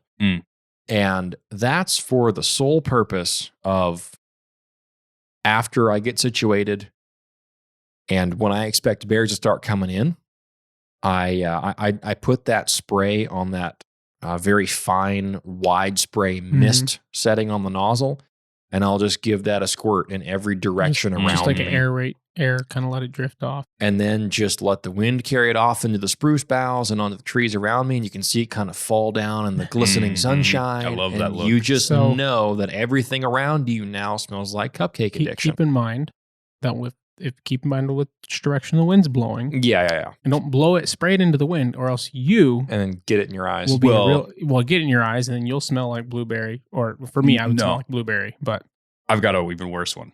So, and then we'll circle back to the setup portion. But I was setting up my bait, and I was going in, freshening it up. And this is the first year that she had put out the spray bottles of Nasty Boar. Okay. Before that, it was always the paste or the bait balls that you hang up in the I didn't tree. even get a spray bottle in Nasty Boar. It's just like, I don't want to risk. I don't want to risk. Oh, it's so good. But I was going around the bait, spraying this Nasty Boar around, right? Trying to see how this spray works. And the wind shifted. I was paying attention to the wind up until I got complacent, and I went to go spray this branch, and right as I was pulling the trigger on that bottle, man, little gust of wind. The wind changed, and I squeezed, and all I felt all up my arm was just mist all the way up. And I was in a short sleeve shirt too, so like it was skin contact the whole way up. My wife drove home that day because I didn't want to touch the steering wheel. It's like when you go to camp as a kid, and there's that kid that's just not all there, and he goes off to the edge to pee when it's just a bunch of guys, and he pees into the wind. You see it come back, and he comes back and he's covered. He didn't figure it out halfway through, you know. Yeah, no, that was a day, man. I mean, for the rest of the day, all I smelled was Nasty Boar. It didn't matter. Boy. It was so bad. But as far as scent control goes, I really like that sweet smell to kind of cover the human scent, because you're going in, it's a nice June summer day. Sometimes it's real hot in the middle of the afternoon when you go in to sit, right? Yep. Oftentimes, if I have the ability to, I'll be out at the bait going in to dump in new bait and sit a little while before they're normally hitting. If I've got bears that start to hit around 8:30 or 9 o'clock, which is pretty typical, and then the activity goes on through the night till 1:30 or 2 a.m., right? If they're starting to hit at about 8 or 8:30, I want to be in there by 6. That's a pretty safe time for me. That gives me plenty of time to get in there, make all my noise, and make sure that I'm all set up, and then I can get in the stand. I stop sweating.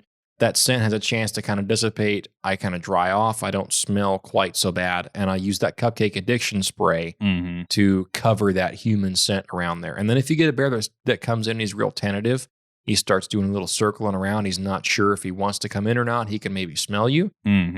Just reach down, grab that little bottle, give it a few squirts around you, and he'll smell that. And more times than not, he'll come right in after that when he gets a snout full of that cupcake addiction. Oh, yeah. Anyway.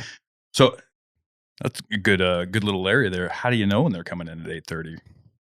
Trail cameras. Trail cameras. Or intuition. Yeah. Or I intuition. saw a picture on Instagram today.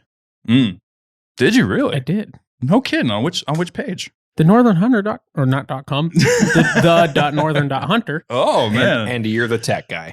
Yeah, I know, right? No, I'm not the social media guy. Yeah. All right. Why don't you tell people a little bit about that project you got going on? Okay, so I decided I want to find a good trail cameras. So I had 2 different kinds of trail cameras that I'd run previously, and I bought 2 more kinds. Total, all different brands, different, all different types and stuff. You can't use cell cameras in Alaska, so none of them are cell cameras. Yep. Can't even have those on just to hit that. You can't even have on your bait. You can't have a cell camera on your bait. Nope. Yeah. If there's one with a screw off antenna, you might be safe if it doesn't say cell camera on the front, but just then you're pushing the boundaries. I wouldn't push it. Yeah, just don't risk it because anyhow, but I'm working on just finding a better trail camera. I'm gonna do some trail camera reviews this year. So tell us what different brands you got so far. I've got a Moultrie, one of the new Moultrie Mini, I think 42i or something like that. Okay. I've got one of the Muddy started making trail cameras. At least it's the first year I've seen them, and so I've got one of their. Personally, I don't really like a lot of the $200 trail cameras. The features and benefits they offer for whitetail, I get it. For bear baiting, most of the time under 30 yards, and less, I don't need I don't need a $200 camera for a bear to Right. eat, right? So I've got some of the old Primos proof cams. Mm. I used to love those things. Oh yeah, They're not necessarily the best picture quality, but reliability $65 special and easy to set up. Mhm.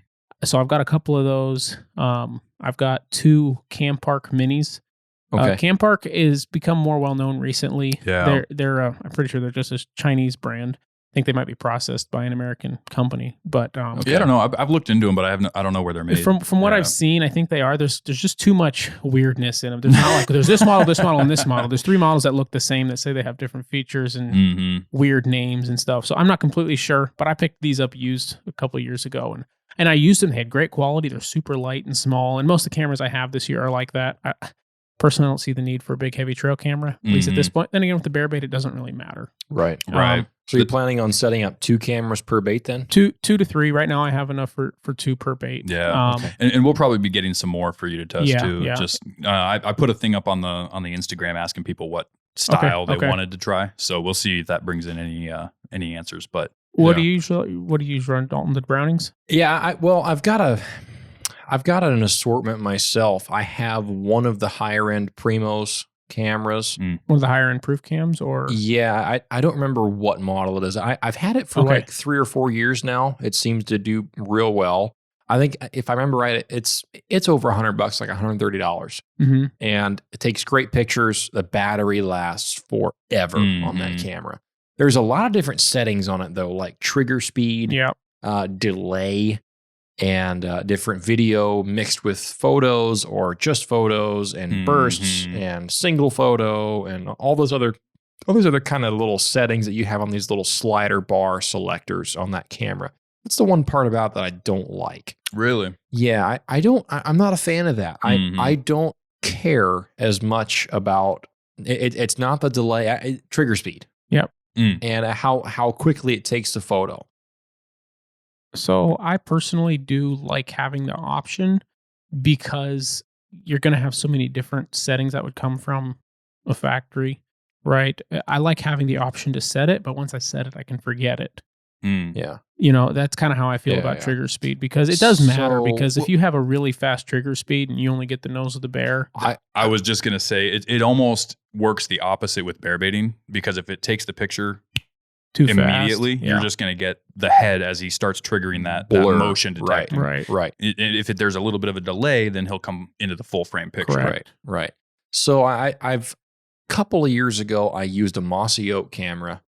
I was unimpressed. Yeah. It's big, it's heavy, the batteries didn't last all that long. I had one camera at one bait and it took terrible photos. Really? Yeah. I had 3 bears that were all big shooter class bears. And there were obvious enough distinctions among these 3 different bears that had I had a better camera, I would have been able to see this better. But they were obvious enough that I could determine that there were 3 different big bears on this bait, just even with these lower quality photos. And I ended up shooting one of them with my bow. But that camera really didn't impress me. The battery life was not very good. It wasn't very well set up. The retainer clip to open it up to access the control panel and the SD card was extremely stiff and loud to operate. And it was so stiff that to open it and then to latch it shut again, it invariably moved the camera every single time. And I really didn't like that. It wasn't very well made. I love the, So, no, sorry, go ahead. I'll say one thing, big deal for me is simplicity Yes. and easy to use. There's some camera brands that have, like Cam Park's one of them, that have like supposed to be wireless without cell service, wireless to connect to the like Bluetooth. Bluetooth and Wi-Fi to access your photos. I have not seen one that works very well at all. Yeah. They usually are very slow and clunky. I'm going to be testing one this year. Okay. Because Now, Now I'm going to be using it in a specific setting because mine is going to be, I believe they say that the Bluetooth range on it is like 30 feet or something like Right. that. It's pretty short range. Right. And my plan is to put one, 5 yards in front of my tree stand, basically. And then if I want to go grab the SD card from my other camera that I have placed somewhere else and go up in my tree stand and I'm starting to look at pictures, I can then access the one Okay. from my tree stand without ever having to touch it. Are you getting again. one at the camp parks? I am. Okay. Yeah. So, But that's, you wouldn't be able to set it up very far away from your stand. And if you're rifle hunting and like we talked about, maybe you have a little bit of distance from your barrel, you might not get the best quality pictures out of it. Right. With the trigger distance on those things, you might be able to see if there's a bear, but at that distance away from the barrel, you might not be able to judge the bear. so this is what, and I'm not sure what kind of distance this has on it, but the Bluetooth itself on the camp parks isn't necessarily for viewing photos. So this is how they work. Well, let me explain. I mean, I'm the tech guy here. Anyhow, so this is how they what their website says. This is how they work. So the Bluetooth does allow you to view the photos one photo at a time. You have to download each individually. It's very slow. It's extremely slow. What they also have is Wi-Fi capability to where it creates its own Wi-Fi. It's not internet. It just gives you the pipeline that Wi-Fi is to connect to. So what you can do is without touching your camera, you can get on your phone, you can connect to the Bluetooth. You can go into your app that works with CamPark, and you can go turn on the Wi-Fi. Boom, it'll kick the Wi-Fi signal on, you connect to it with your phone. Then you go back to that app, and you have a lot faster access. Now, from what I've seen, it's still pretty clunky. You've got little thumbnails, you can click on them, and it takes a minute for them to load up. But it's still a lot quicker than a Bluetooth will ever be. Oh, yeah. You know, Bluetooth is great for streaming music. There's a reason we don't really use it for anything else. Right? True. It's a good short range technology for those things. But like if you try to transfer a video to somebody else's phone via Bluetooth connection, it can take 20 minutes. Right. Yeah. So anyhow, that's just... Well, that's why AirDrop is so fast. So I don't have any of those cameras because I have looked at some of how that works. I'm not really concerned about that right now. More, I'm looking at construction and design and ease of access. Right. One of the Moultrie that I have, the 42, I believe it is, has a side opening deal. So where so it's got a clip on the side like most of them do, but it's a full width clip, and you pull it off, and there's a little seal in there, and there's your SD card. Okay. You can pop the clip, pop your SD card, close the clip, done. If you pop the clip and then pull the camera the rest of the way open, your battery bank is in the back, and it's got the full clamshell. I really like that. Yeah. I'm really starting, and some of them, a lot of them for a while, I've had like the bottom half opens up and then like your battery slide in the bottom. The muddy one is like that I have. That's the stealth cams are that way too. So is my Browning. Yeah. And now I have not heard anything good about stealth cams. No. And I walk into a Sportsman's Warehouse, and they're the only ones left on on the shelf. I keep looking there, and there's 30 or 40 stealth cams there, and maybe one or two of everything else. Yeah. And it's like, well, and like most people, I think I probably started with, or I think most people probably started the same way I did with stealth cams. And they had the name early on. They're just not great. They were kind of the first, I believe, from what I understand, they were the first to have a good like battery powered, it was like 8D batteries. my dad had some of them. I will say the battery life on them was phenomenal. Yeah. I never had to worry about my battery life. I had it set to video too. I was taking 10-second videos and they lasted all season. And then I even took one, my wife now, she wasn't my wife at the time, but she had some security issues around her house. And so I even took one and just set it up outside the house just to see what was going on there. And it lasted all summer, fall, after snowfall when I finally went and pulled it down. And I mean, so the battery life was awesome. Don't get me wrong, but the video quality and picture quality was pretty bad. Was pretty bad, especially in the night vision mode. Yeah. And then the other thing with them is their trigger distance, and sometimes they didn't even trigger at all. My very first bait, I set 4 cameras up because I was curious, right? I wanted to see what was going on. I had 2 at the barrel that were to judge bears and see which way they were coming in, which way they were coming out. And then I had ones facing each way up the trail because I was set up on a game trail. And so I had one facing each direction to see which way the bears were coming in from. And I was coming in from one way. There would be times when I would see a video of me leaving the bait, and the very next video was me leaving the bait again in different clothes. On the way in, it never triggered. And I walked right past it. Yeah. So that's a huge thing too, is making sure you have a reliable trigger, not just your trigger speed and everything else, but making sure it actually goes off. Right. Because otherwise you could be missing tons of opportunity. Yeah. I was going to mention the last camera that I've used, and this is the one that I was saving it for last. is the Browning camera. Now, I couldn't even tell you what model it was. I would have to see it to look at it. When I look at Browning cameras that I don't check like, it out. in most trail camera companies for this matter, is they have way too many options. So not the one I've got. Not the one I've got.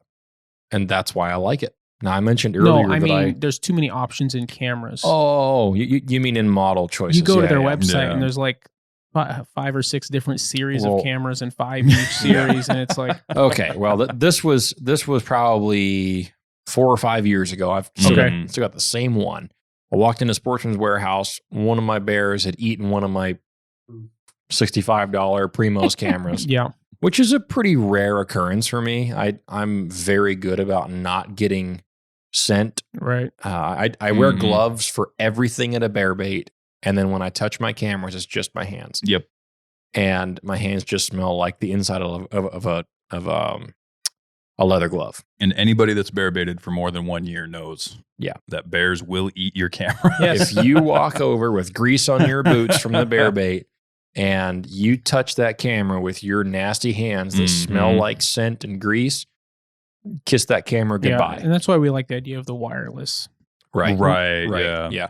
So the Browning one that I've got it's just over $100 or so, I believe. It's small. Mm-hmm. It doesn't have too many different settings on it to be complicated, especially for a guy like me. I like to just be able to set it. I believe it's on trail setting. Mm-hmm.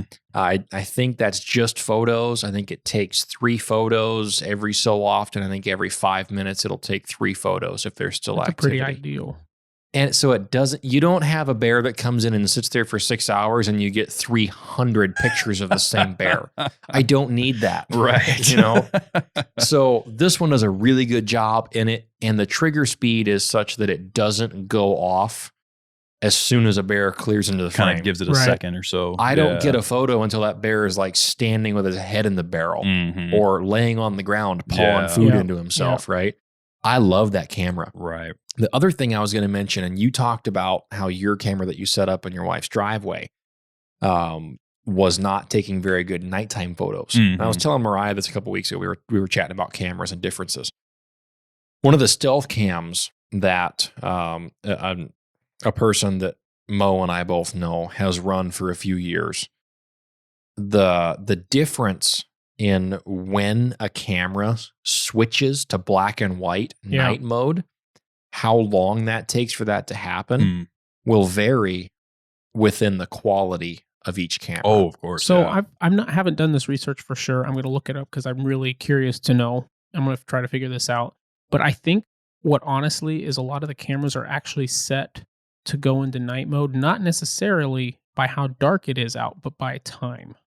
So the cheaper ones may be set by time versus the other ones not. So that might be why it hits 8 o'clock and boom, you've got black and white photos. But it's still, when in Fairbanks, but it's still daylight out. Right. You know, there's like 2 hours you might need I was night mode. just going to say that the stealth cam that this guy was running would switch to black and white by 10:30. No kidding. And it was like daylight out at 10:30. The sun was still so then hovering up in the sky. That whiteout effect on it. Yeah. And so then you don't get very good detail. If there's any unique coloration, it's really hard to spot that. It gets harder to judge boar versus sow because the facial features and details that you're looking for just get blobbed up. And that Browning one stays color photo way longer than most of the other ones that I've used. Yeah. And I really like that camera. And even when it goes dark by like midnight, you know, when it's that twilight color, or even sometimes it'll be 1 o'clock in the morning before it switches if there's a bear on the bait. Right. And then by 3:30 or 4 a.m., it's back to color photos. It does a really good job with sensitivity to light and taking color photos whenever possible. Well, it probably has its own internal photo cell that's telling it to do that switch. I'm not 100% sure, but whatever it does, I like it. And that's, of all the cameras that I've used, that one, as far as the layout of it, how simple it is to use, the batteries last forever on that camera as well. So another thing I was going to say about battery life with cameras is you need to put good batteries in there. Don't use your cheap AA's. If your camera takes AA's, most of them do. Don't use the cheap, cheap little Energizer pack from the 7-Eleven. I actually use expensive batteries Well, actually- in my cameras. Energizer, the more expensive Energizer, especially the lithiums, is Yeah. actually some of the better batteries you could go with. I would say I use the Duracells in most of mine, but yeah. Yeah, as far as lithium goes, I've used the Energizer lithiums before. Yeah. I've used a couple different lithium Even the- AA's. Those work really, really well. Regular Energizers are pretty good. And if you're using a trail camera to kind of check out a moose spot, and you leave a camera out a lot over the summer or in different trails to kind of see, or if you're pre-scouting for a trap line type of area in the wintertime, and you just want to see what comes through on some trails in the cold, that'll kill some trail cameras if you don't have good batteries in them. Oh, yeah. And the difference in cold weather performance with trail cameras, with good batteries versus run-of-the-mill cheap batteries is pretty significant. And that'll even affect, even if the camera does, I'll use air quotes, work in the cold with cheap batteries, sometimes it'll take intermittent photos. Yeah. And if it gets 30 below, it won't take any photos. And then once it warms back up around 0, it'll take photos, and you'll have some inconsistencies with when it'll take photos. That is one thing I like about the Duracells, is because I've had them. I've run cameras all winter long before, and they take reliable photos. Yeah. So they don't seem to glitch out in the cold the way that other batteries do. So I can give a quick review since we're here on the Cam Park Minis and the Proof cameras. If you're looking for cameras to buy, especially if you're looking for a budget, the Cam Park Minis, I think you can buy them for like $50 a piece. Oh, really? Yeah. I've never even seen the Cam Parks. Really decent quality photos, especially for the price. Mm-hmm. I ran one. I think they actually even take a full-size SD card. Imagine that. Wow. I really don't like the mini SD cards. And I think a lot of camera companies are realizing guys don't like that. But especially when you're in the woods. Yeah, exactly. But the Cam Park Mini, I ran one on my property before I moved into the house I built. I ran one for a year without even touching it. Yeah. Maybe it wasn't quite a year, but it was definitely all winter. The fall, all winter, and then sometime in the spring, once the snow was gone, I thought to go look at it. So a good 8-9 months. Right. Yeah. And actually I had 2 of them, and they both took pictures the whole time. Mm-hmm. Yeah. Somebody with their dog walking across my property. Oh my goodness. Had some moose, had a fox, had a coyote. Yeah. But yeah, no, the little tiny, and I think it's only 4 AA's in that one. Oh, really? Yeah, Wow. if I remember right. Most of mine, I think, take like 8. Most of them take 8, but I believe that one was 4, and I might be wrong. I might be wrong on that, but maybe it was 6 or something. But and another thing to talk about too, while we're on the topic, you mentioned the SD cards, is which you got to check which brands, or check with your brands to make sure they're compatible with a good enough SD card, because a lot of them have restrictions for some reason. A lot of them are up to 32 gigabyte. A lot of them these days are up to 32 gig. I've even seen some that are up to 128, but some are still sitting around that 16 gig mark for some reason. But with that, I do want to point out, you don't use as much as you think you're going to. No, I usually don't run more than an 8, and I've never filled one of those. Right. Up. I used a 32 the other year, and I had on one of my cameras, again, running video. Yep. It was a hot bait. I want to say it was like 400 and something videos when I pulled the card. Right. And I swap cards fairly often. Mm-hmm. I don't always put the same card back in because I like to take it with me and keep the photos. But I don't think, even with 400 something 10-second videos, I don't even think I was over 10 gigs. Yeah, you don't use a lot. That's like 4,000 seconds. It took a while to dig through them, but when it's bear videos, you don't mind. So I was going to make 2 points about SD cards. Yeah. Since you brought that up. I'm really glad you did. I've got some points about SD cards too. Number one, I normally run 16s just because that's what's the most commonly available. 8 and 16s, they work, right? Mm-hmm.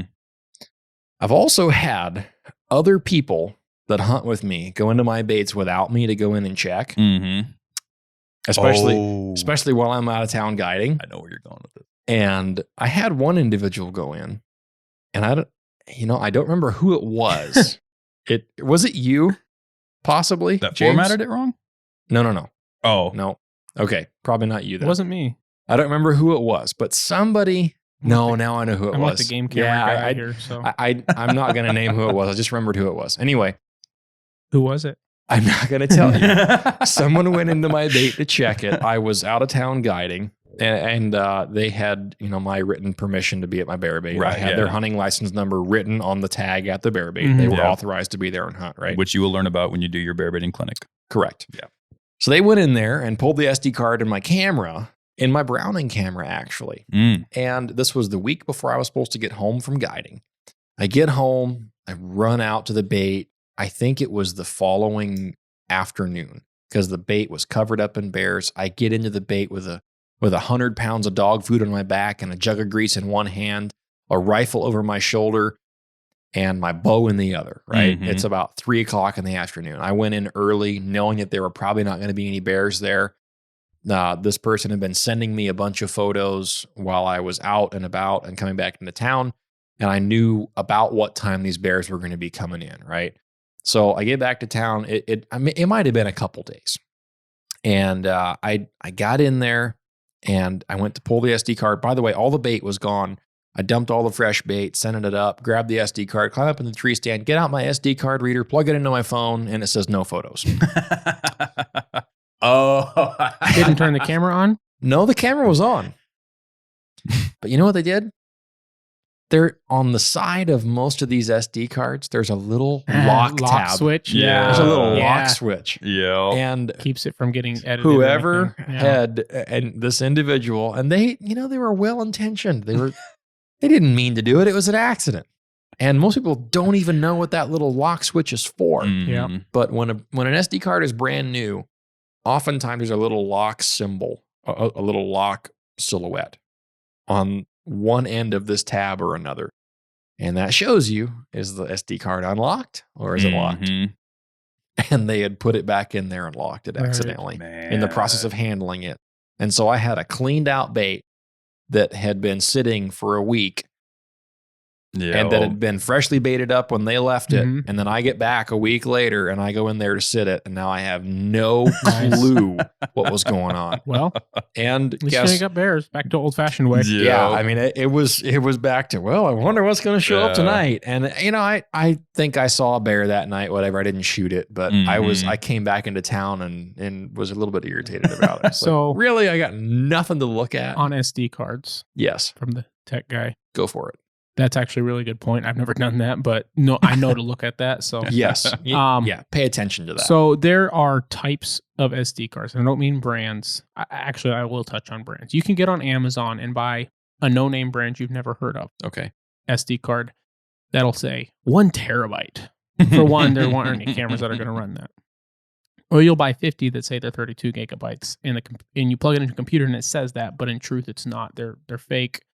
And there's a lot of stuff like that when it comes to SD cards and flash drives. Yeah. So buy a known brand, SanDisk, or if it's an Amazon brand, Amazon Basics. I think I have that's a not few fine. Stealth Cam SD cards. Yeah, that they- would be they fine make too. their own, too. And Although, those work fine. although it's just a rebranded SanDisk or Amazon Basics. Sure. whatever. But it's what Sportsman stocks. Yeah, so that's fine if that's what you get. For me, I go to Office Max or something. Okay. And for me, I also have a stock of like 10 SD cards. Right. But there's a couple things about them. If you're running video, especially if you're running a high-end camera with high quality video, Okay. yeah, and if you're a camera guy, you'll know this, but you can't just go buy a cheap SD card and put it in there and it work, even if it is a high storage capacity, because there are grades of SD card, and it's like 3 through 10. And if you're just doing pictures, you don't have nothing to worry about. Yeah. But it's the amount of time it takes for the camera to write that information to the SD card. And if it runs out, it'll just stop videoing short, or, Okay. so and a lot of times that's what sometimes it won't work at all. Sometimes it will. But that's just something to think about. It's not that expensive anymore. It used to be a lot more expensive to buy a grade 10 SD card, but it's not that expensive anymore. Yeah. But I just personally, when I go to buy SD cards, I just look and see what it is. And like I said, brands are SanDisk, PNY, Amazon Basics. There's a bunch of them. If you recognize it as a reputable brand, you should be good. And buy the class 10s.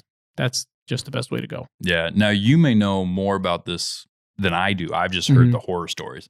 But supposedly there's formatting that goes into these discs There as is. well. And so I've heard the horror stories when guys are sharing baits or having somebody else go Right. check it for them, Uh-huh. where let's say you've been using one style of card reader to go check your cameras. Yeah. And then somebody takes out their big old, looks Yep, like one of those yep. old Game Boys. pocket Game Boys. Yeah, Yeah, Stealth Cam whatever. still sells those. As their card reader, and it reformats the card as they're reading the pictures. And then when they stick it back in the camera Mhm. and you go back in with your other form of card reader.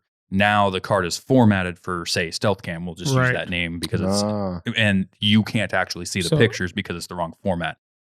Let me talk. I don't know the details there. I'm sure you do. But I do. Yeah. And I'll try not to get too technical, but try to keep it simple. But so formatting in any kind of digital storage device it's a file system. And so different, like you've got your MacBook computer, you've got your Android phone, you've got your iPhone, you've got your regular old PC, right? Mm-hmm.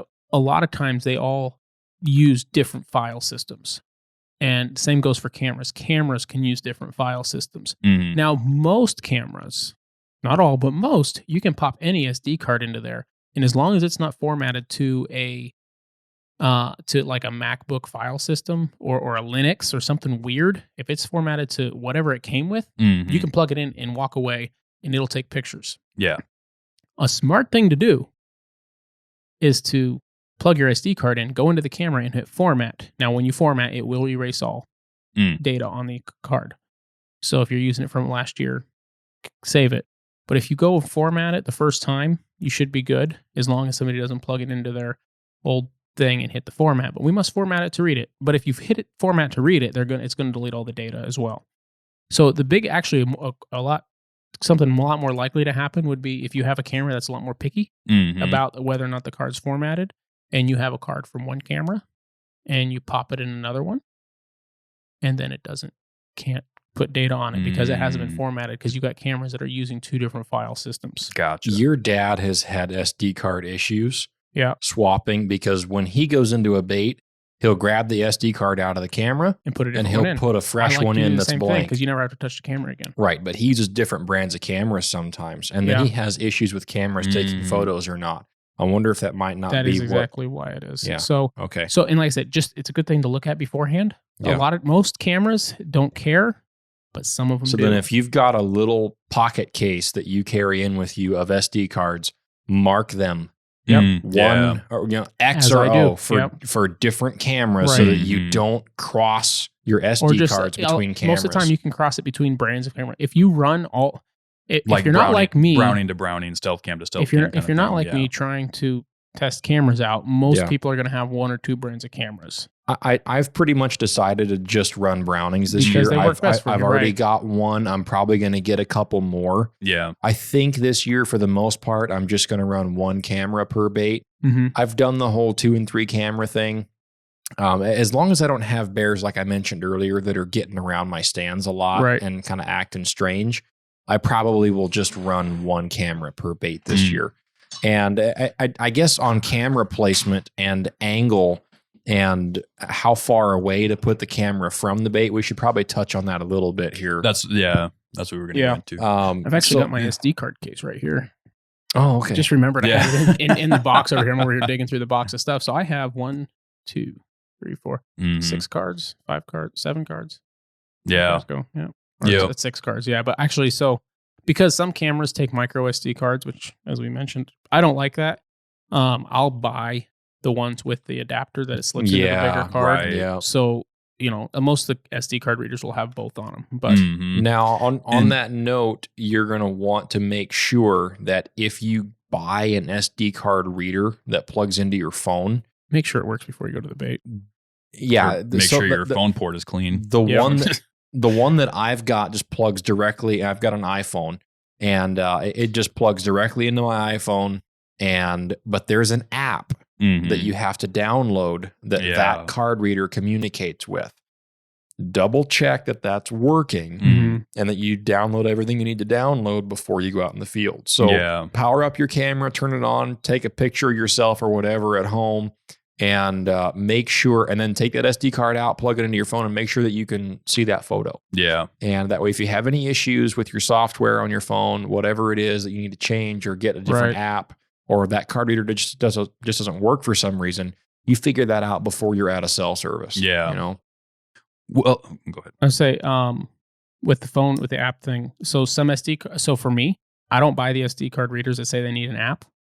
I don't have an iPhone, but you can do this with, I think, any smartphone on the market. I'll go on Amazon and just pick out the SD card reader that I like, because a lot of the short, stubby ones that just have a plug on each end, one's regular USB, one's iPhone, and you plug it into your iPhone, and you got to take your case off to get it in. Yeah, Right. I'll Mine's buy that way. one that has a whip on it, so I can just plug it in like my charging cord. It's a little long whip, and at the end of that, it's a SD card reader. Sometimes they come with a few other cards, which whatever, great. And that way, I don't have to worry about that. Now, there's no app that it comes with. You don't need an app. Just put it in your The app photos. might make it right. easier. The app might make it easier to access, but you can just plug that in.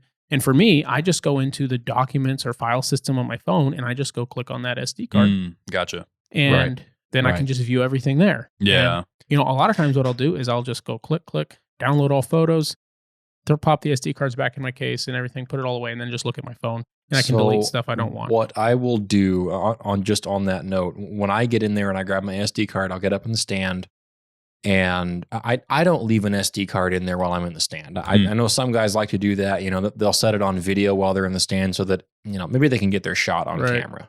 That's what some guys like to do, and Sort that's fine. Mhm. It is what it is. Personal preference. Right. I don't choose to do that. I never have. I don't plan on it. What I do, I'll get up in the stand, I'll plug in my SD card reader to my phone, put the SD card in there, and then I have the iBrary app. Mhm. That's the one that my card reader uses for my phone.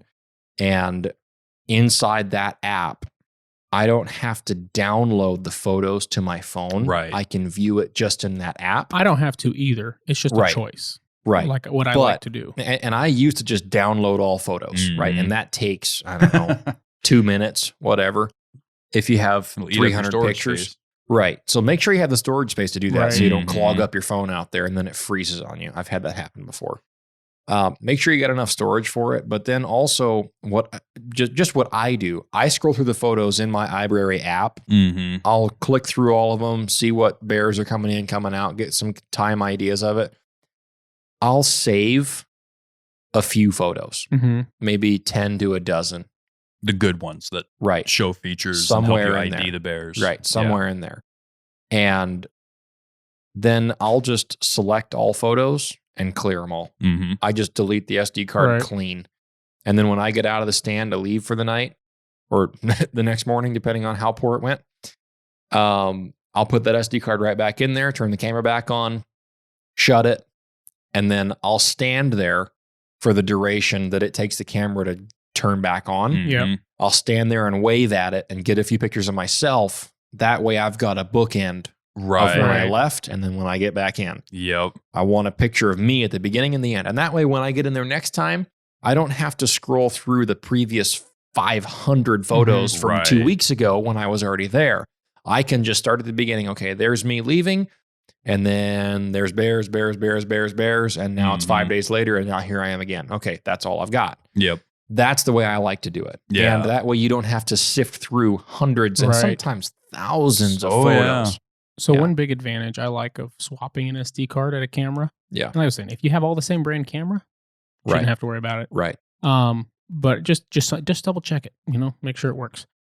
Set up a camera. When I buy a camera, I set it up at home. Mm-hmm. So it just takes some pictures, even if it's me driving out of the driveway, just to make sure it's working like I want it to. One Figure more out the thing. settings. Yeah, one more thing I was going to add is make sure your day and time is set right. Yes, Yeah. that's very important. Yeah. You will be doing way too much math if your day and time is Yes, off. yes, I've Terrible. yeah, Such a pain. Yeah. It Um, takes 2 minutes to set up. It's not. yeah. But with the what I really like about walking into a bait, first thing I do is walk up to my camera, swap SD cards or cameras. Mm. Then I dump my bait and climb into the stand. That way my hands have not been on bait Yeah. or messing with dog food or grease or anything. Yeah. Sure, they've been on the outside of the containers, Right. but then there's nothing to worry about with that. Yep. And it's a lot less risk of, if you drip a drop of blueberry, or for you cupcake addiction on your finger. Yeah. Mhm. That's why I wear leather gloves. Right. Yeah. That's I was going to say the first, I'm right there with you. The very first thing I do like is to just go swap the straight to my card. camera. I just swap it. I don't have to touch it again. And I'll have a few extra pictures of me coming in and out. a great way to do that, to not have contact with any kind of bait stuff, and then your camera, even if it soaks through your gloves a little bit. Mhm. If you go in there with a buddy, Yeah. then one guy baits up, one guy grabs the cards. And I'm very strategic about this. And James, you know this. And, Mhm. last year when we were running that bait together, you need to have a system laid out so that when you get in there, okay, I'm going to dump dog food, dump grease, perfume the place up with Nasty Boar and Cupcake Addiction and some new smears and pastes and tars and all that kind of good stuff. And you're going to pull the SD card out of the camera. Yep. That's it. All you're going to do. And then you're going to start climbing the tree and hauling our backpacks up and hanging things up in the tree. And then I'll come up after you once I wrap the pack frame up and hung that on the step over there, right? You need to have a system set up so you can go in, be quiet, do your thing, get in the stand, and you're done. If you're good at it, and if you have that down, you can be in, dump your bait, grab your camera, and you're in your stand within 5 minutes. Right. That's how you should be. Streamlined, seamless, and you both have your head on a swivel. You're both watching. You're not talking amongst yourself so that if you do talk, you know something's up. All you got to do is say your partner's name. James, and you know there's a bear standing there somewhere. Yeah. You know? Well, and that was one thing I really liked about going in and baiting with you was it was as soon as we got into the red zone, it was business. And that was just all it was. And we walked in, knew exactly what to do, had a game plan, and it was flawless. I am very structured when it comes to that. Yeah. Very, very structured. Well, I did that with my wife last year. I was going to have her grab the SD cards, but the problem was I had set up the cameras, and I always set them as high as I can. And my wife's a foot shorter than I am. So just a foot? I thought she was shorter than that. She's like exactly a foot. Okay. Okay. Yeah. But that's a big difference. Yeah. I guess when it you is. set up a camera as high as you can. And so then I was going to say, let's talk about camera positioning. Yeah, let's go ahead. When you're positioning a camera, a really nice option on that camera is having a screen that shows you what the camera's looking at. A lot of these cheaper options don't have that at all. I don't have any of that. The Cam Park Mini that costs $50 has a screen on it. Not only can you do that, you can flip through it. Like if you're just checking a bait in the middle of the day and you don't want to pull the SD card and plug it into your phone. How big is that screen? Like 2 inches. 2 inches. Yeah, but it's enough. It's enough to click through and you can tell if you have bears or not. So you can see you've got bears. Okay, let me pull this SD card and deal with it. If I don't have bears, I can close the camera, not even turn it off. Swap it back into photo mode, dump my bait.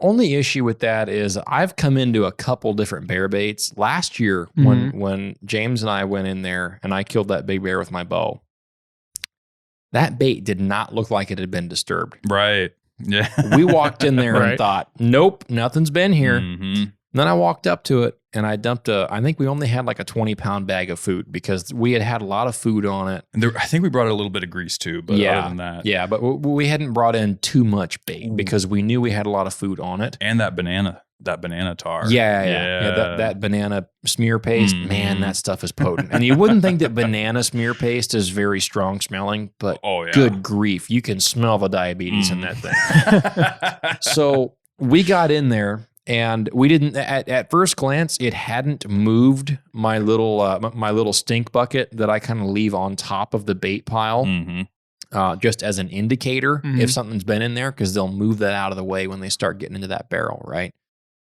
If I don't have a stink bucket there to do that with, I'll stick a little log branch from the barricade in the hole of the bucket. That way, if I walk in there, I can see, okay, something moved that. There's been a bear here, right? Yep. You know you're in the mode.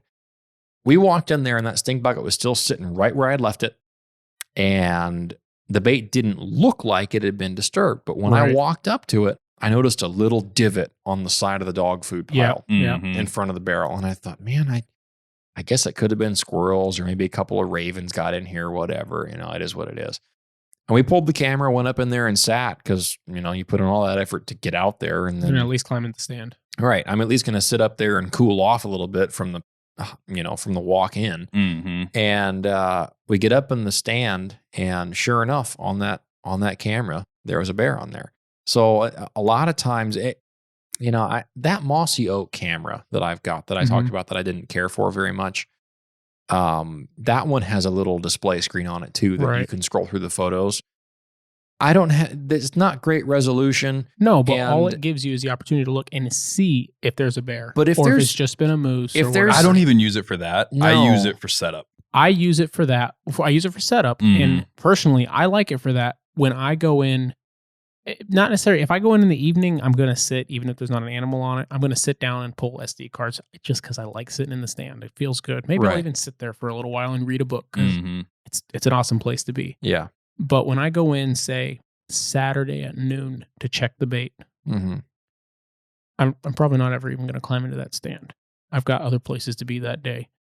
I can pop the thing, click through. If I see a bear, all right, I'm pulling this SD card and I'm going to take it out with me and put a new one in. I'm not even going to sit in the stand still at that point. So what if you have 250 pictures on it? Are you going to scroll through all those? If you have 250 pictures, pretty guaranteed there's a bear. I have a story about that. You just set go up. click, I click, set click, up. With my setup, you most of the time. Okay, let's put it this way: if I have 250 pictures, pretty good indication there's a bear. I'll pull the card. If I have 10 pictures and I click through and there's one picture of a bear, it makes it quick and easy. I never had to pull the card. I set up a brand new bear bait at an undisclosed location, obviously.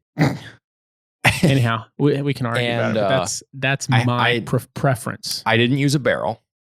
It was in a relatively open spot. I'll just say it, Old Burn. Okay.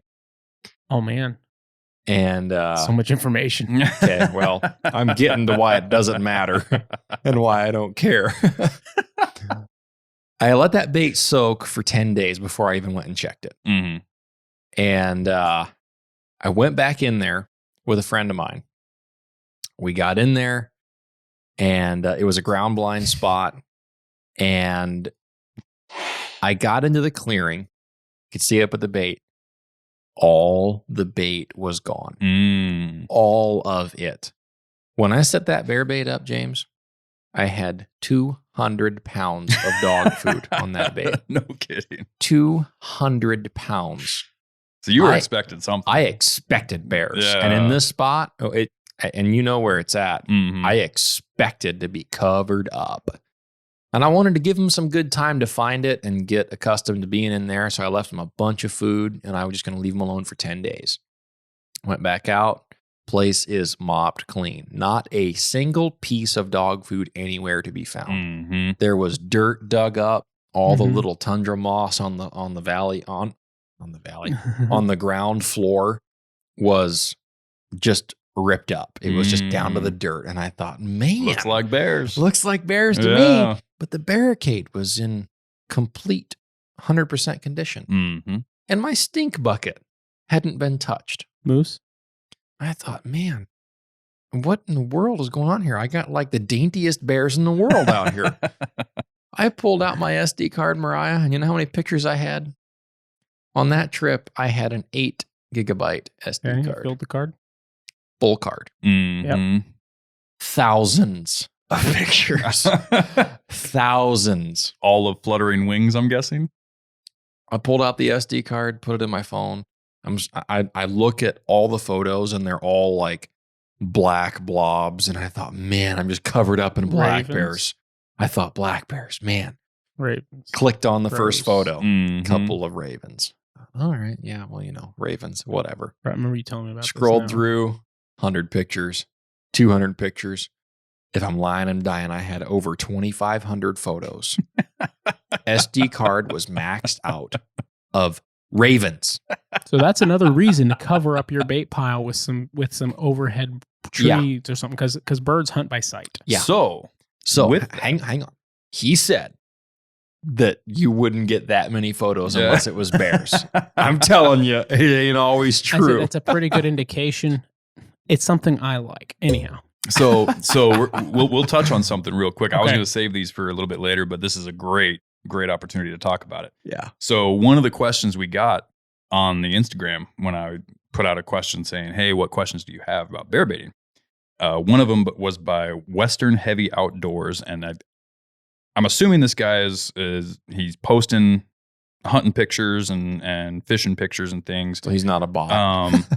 Well, there's no name, so I don't know your name, bro. But you got some cool pictures on here. But he asked a question of how do you keep ravens and squirrels and things out of your bait from stealing your bait? Squirrels, it ain't gonna happen. Nope, not gonna happen. But and I mean, talking about having thousands of ravens. I mean, it's a perfect time to talk about it. I figured, and in any one given photo in that particular event, I would have a dozen ravens on that picture. Yeah.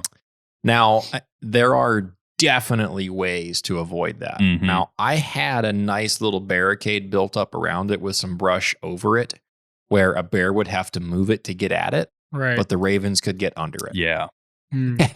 Well, that really, really made me upset. Really made me upset. Well, and that kind of falls back to what you were saying earlier in the show about how the barrel provides that level of protection, because what I like to do to avoid, like you said, with the squirrels, it's kind of, it is what it is. They're tiny animals. They're going to get around it. Yeah, it's going to happen. And they don't eat a ton. But the ravens, like you pointed out, will clean you out. Oh, yeah. Down to the last kernel. They'll eat a crazy amount of bait. And so what I tend to do, and this is the standard, I think this is what most bear baiters do, is I will, every time I go in there and I'm heading out, I'll take and build a barricade just like that. Every single time I'm in there.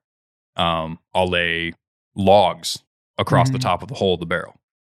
And I'm talking, a raven's never going to be able to move these logs. A bear, no problem, right? Bears will come in there, swipe left and right, they're gone, go to town eating. But you just, kind of like you'd said, set up under a canopy, make it so that it's harder for them to see it. But even if they do find it, you just got to make it hard. Stacking them on top seems to be pretty effective. And then on top of that, I'll normally take some smaller ones and stab it into the dog food in between each one. So even if the ravens are able to kind of push them left or right, that those little vertical supports, I guess you could call them, will kind of hold everything in place. And again, a bear will get through no problem. But it's also a really good flagging system for knowing a bear's been there versus just you got cleaned out by that's what you did crows. before you had cameras, was logs and stuff. Right. Yeah, with birds, most of the time you're going to have a picture of a bird. Oh yeah. Right, at least a couple. And a lot of times you'll have gray jays, or as I call them, camp robbers. Or you'll have a raven or a crow, but it's usually one or two. Yeah. And they're there for a day or so. Right. And they can make a dent, but it's not a huge deal. And I think the reason why it's not normally a big issue, and the reason why you've only had that happen once, has to do with the fact that you don't put baits out in the wide open. You don't put them out in the wide open necessarily. And if you do, try to keep the bait under some cover. We talked a lot about brush and like your bait location being in a brushy area, right? Which you can have bears and not be in a brushy area. It just, a lot of it depends on the area and the bears in the area. And hey, you're never going to know unless you try. But try to get your bait, even if it's kind of an open area in a wooded, and you're still in a wooded area. It's kind of more open and kind of a wider clearing. You're going to try to shoot across or something.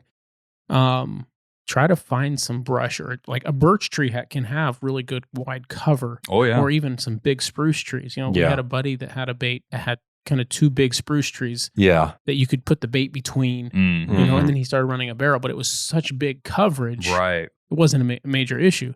Talk about an area that didn't have a lot of brush, and he had a lot of bears. Oh yeah, lots of bears. Anyhow, yeah. Yeah, and it's kind of cool how with baiting, like there's a lot of multiple factors to things that you do. Like with setting up under a big tree, that not only protects your bait from rain, getting soggy and moldy and everything like that, it also keeps it out of sight of the ravens. Yeah. I had one similar last year where I was set up in kind of the crook between three big spruce trees. Yeah. And there was just a nice little clearing. I had to kind of kneel down or bend over to get underneath it, but bears were running in and out of there like crazy. And I think I probably had maybe a half dozen ravens on there all season. Yeah. And I think between keeping a barricade in place, that's normal. They're going to show up no matter what. Yeah. But keeping a barricade in place every time you're present. Yeah. Again, the bears are going to rip it out of the way. And while you're gone in between that, the ravens kind of have an open doorway to get that food. But they'll eat some stuff that's outside the barrel, but if you've got a barrel, you're pretty safe from that. Yeah. Yep. So, but anyways, man, we are really, really ADHD today. Yeah, we are. Hey, we are, but we've covered a lot of topics really well. I think we got a lot of details. If you've got questions, something I want to hit on, and James, you mentioned it earlier. We probably should have brought it up at the beginning, but it is required that you are certified to put a bear bait in. Oh, right, yeah. Before you can bear bait. Yes. And it's also required that you permit the bait. And we don't have to dive into craziness on that, but you need a good directions to where it's at for when you give a permit. They need to be accurate, right?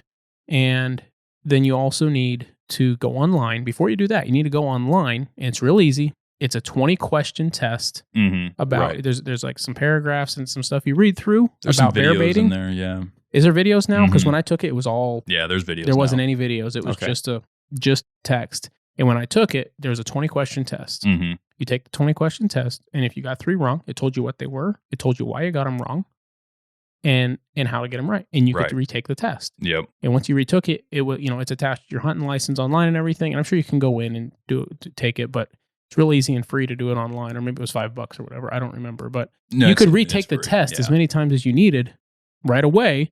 Some people say, well, that's them. Well, they just want you to get those specific things and know those things. What it is it's education for bear hunters. It's just making sure that you read it. Right.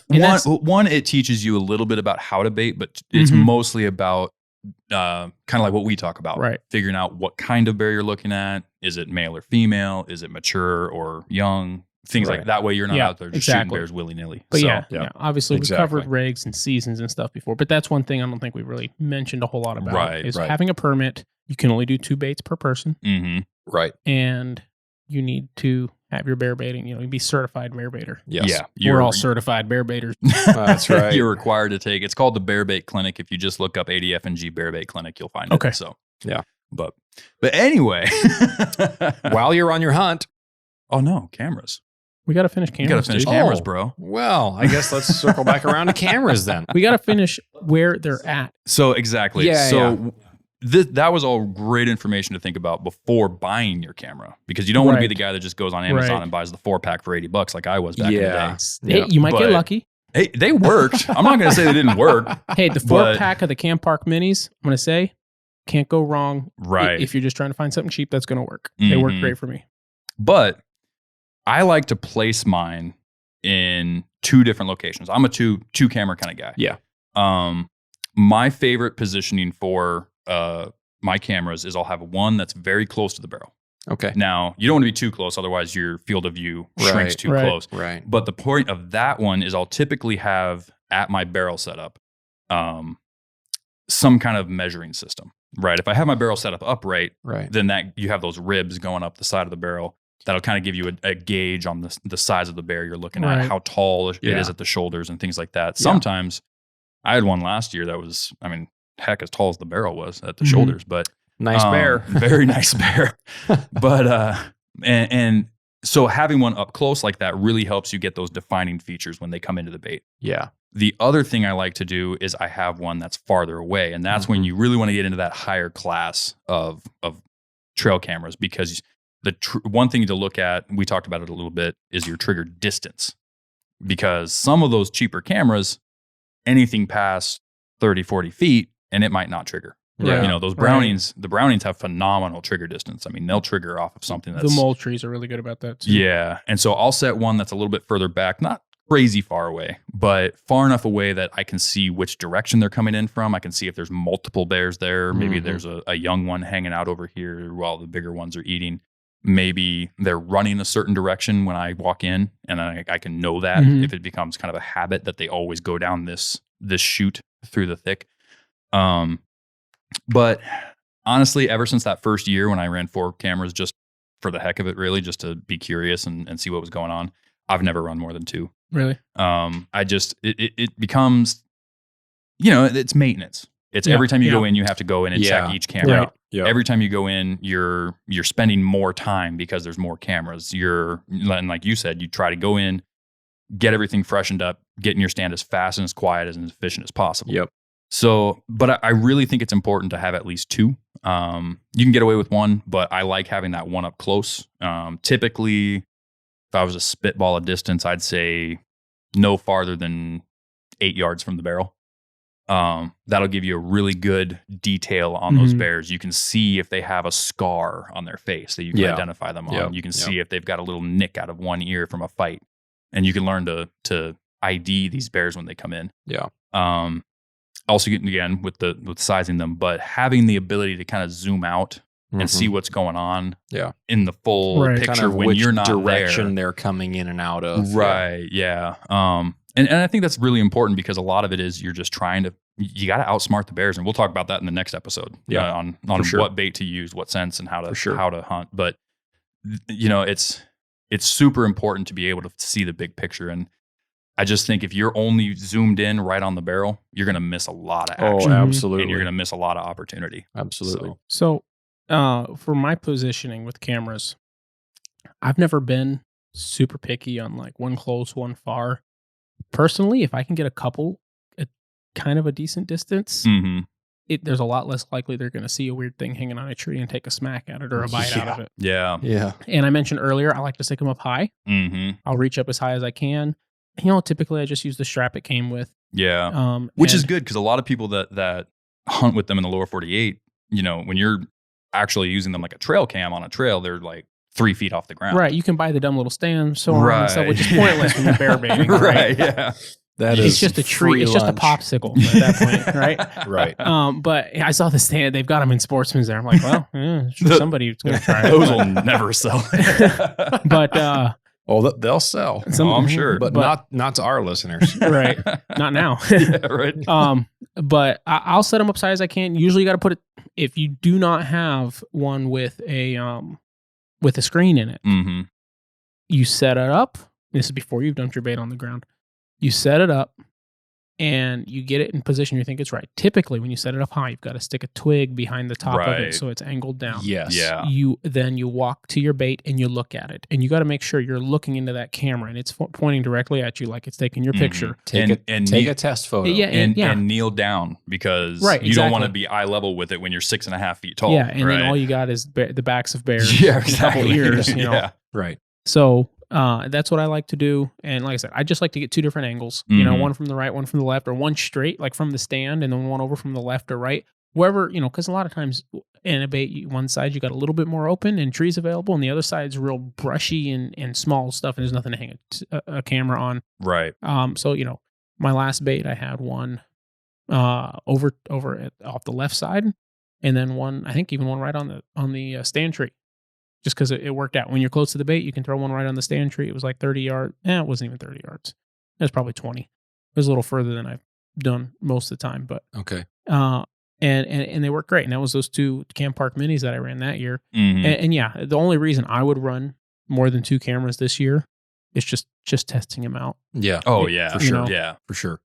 Yeah. It can never hurt. It's just a little bit of extra work right. sometimes. I think it can hurt if you spend too much time fiddling with them. And if if Yeah, you I'll have agree SD there. card Yeah. problems, and the other advantage to having Yeah. 2 cameras, the 2 camera minimum's good, and it's not always the way it goes. But if a bear does take a bite out of it, because there's no guarantee it's not going to, Mm-hmm. you know, and you can buy camera boxes. Yes. If you have a camera, you get can little- usually buy a box, a Mhm. steel box that you screw to a tree or strap to a tree, and then you can throw a camera inside of it, Yeah, and you can throw a lock on it or whatever. for sure. And I've never run them just because they're like, you know, $40, and when I'm running Yeah. $60 cameras, Yeah. I don't need a $40 box for them. I would say if I could pick one camera orientation, sometimes those cameras will come with like a little tree screw bar attached. Have you ever used those? Yeah. I didn't use one last year, but I probably will this year. Mhm. If I've got a bait that's in a real tight spot where I'm only 15 yards Mhm. from the bait, which is most of my bear baits, Right. because I'm also set up to run archery there too. And the closer you are, Right. the better, within Mhm. reason, obviously. If you can have that little bar that'll screw into the tree and then you can set your camera on top of it, that is pretty nice. Mhm. You can put it right up there Right. next to your tree stand and you can angle it down at the Mhm. bait. You get a nice bird's eye view. You can see exactly where they come in from, exactly where they go out to. And obviously, once they establish a trail, you'll be able to notice that pretty easily Right. once you're on the ground at the bait site. But initially, seeing where they come in and out of is pretty handy. Mhm. And you get a nice wide angle view. Now, you don't get that up close, high resolution Right. look.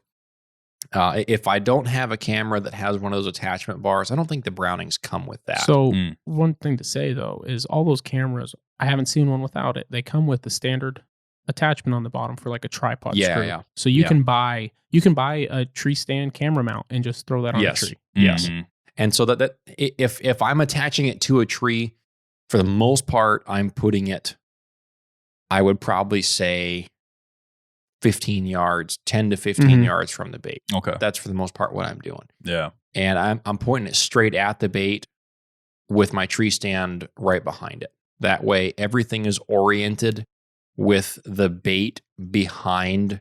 I'm sorry, with the tree stand behind the bait, Mm-hmm. and I'm looking at the photos as if I'm looking at it from the tree stand. Right. Right. I like that view. Mhm. If I'm off to the side, then it's easy to kind of look through pictures and you look through your other camera photos and you can kind of get confused as to where they're at. Mhm.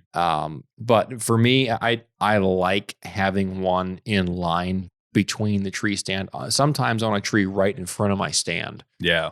That way it's just pointing right at the bait.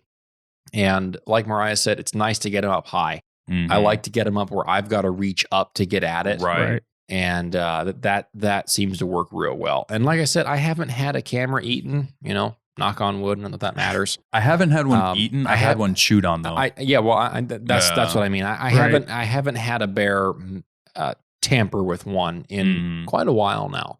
And that's susceptible to change. Right. No doubt. That can happen Going at to any be time. all be gone, just chewed to pieces and going this year. Yeah. Well, and a lot of that is just experience, Right.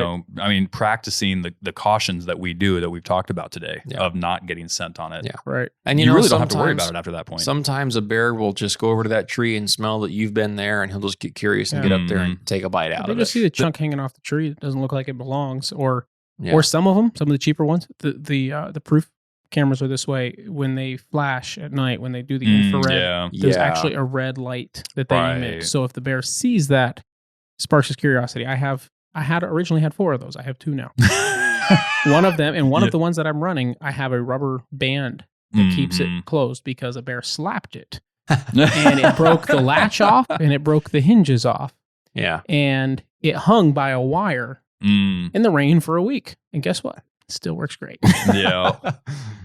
Some of my favorite pictures, and again, they didn't eat it, they just chewed on it a little bit. But some of my favorite pictures are those up close, like when it captures it as they're kind of biting at the camera or getting interested in it.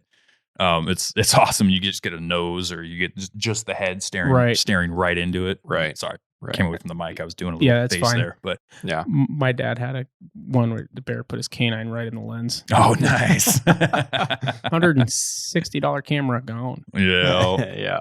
But I like what you're saying though about having it in line with your tree stand. Yes. Typically, the farther away one I do is fairly in line with the tree Mhm. stand. For that reason, it's a similar vantage point. Yeah. So That way it's a familiar perspective. Mhm. And most interior bears, I think we've talked about it, they're about 5.5 to 6 foot tall unless you get a really big one. Yeah. So I mean, if you're a fairly taller guy and you put that camera as high as you can, that's a pretty safe spot for it. I mean, they Right. can climb up and get it, and I've seen them do that too. But Oh, yeah. they got to be curious in it anyways at that point. Right. So Yeah. I used to run them like 3-4 feet off the ground because Mhm. just because it was the easiest place to put it. Yeah. And that's when they really got chewed up. Because Yeah. then I walk in and things are on eye level with them. now, Yeah. isn't you've put them in a like a metal, like an electrical box, right? Like kind I of. haven't done that. Okay. I haven't done that. No. Yeah, I've seen people do that. Well, they'll take like a metal box, like what you'd see on the outside of someone's house. He was just Right. talking about that. Yeah. Oh, I was totally zoned out. you can Sorry. buy probably about the same price the electrical box would cost. But you can buy a real nice box for most of the cameras Mhm. that's steel that you can put it in. It's got a little screw in the bottom of it, so that little mounts in there. Yeah. And the front is obviously still open to an extent, so it can operate. Right. Yeah. So you can also lock those too. you can usually lock Yeah, them or throw yeah. a carabiner in them. Yeah.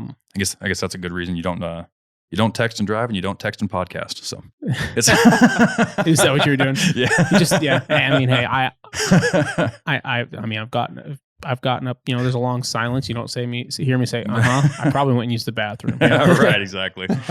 So one last question before, unless you guys have something else to put on the camera thing. I don't No, think I so. think I got it. Yeah. So speaking of squirrels chewing on your camera and stuff like that, Ah. we did get one more question from a guy, and he said in the last bear baiting episode we did, you had mentioned you don't like hearing squirrels, and he wanted a little bit of clarification on that. And I think in his question he posed it: do they alert the bears? Do they what's the reason for that? Honestly, I think it's just because it's quite the opposite. They don't alert the bears. They alert me. Yeah. Here, can I make a comment on? When it's 2 a.m. and you've been sitting there all night and a bear or a squirrel starts hopping across the leaves from one tree to the next. It's just loud enough. It's just loud enough. Yeah. So one thing I was going to say is I think Dalton just finds them annoying. Oh, yeah. I think Definitely. every bear baiter finds them annoying. Right. So Yeah. when I remember going into the bear bait with my dad for the first time and him saying, one time I heard a squirrel rattle off. And right after the squirrel rattled off, a bear came in and I killed it. Mm-hmm. So it doesn't matter where I'm at or what I'm hunting. When I hear a squirrel rattled off, and it's true, it could be an animal. Granted, squirrels are ridiculously perceptive of what's going on around them.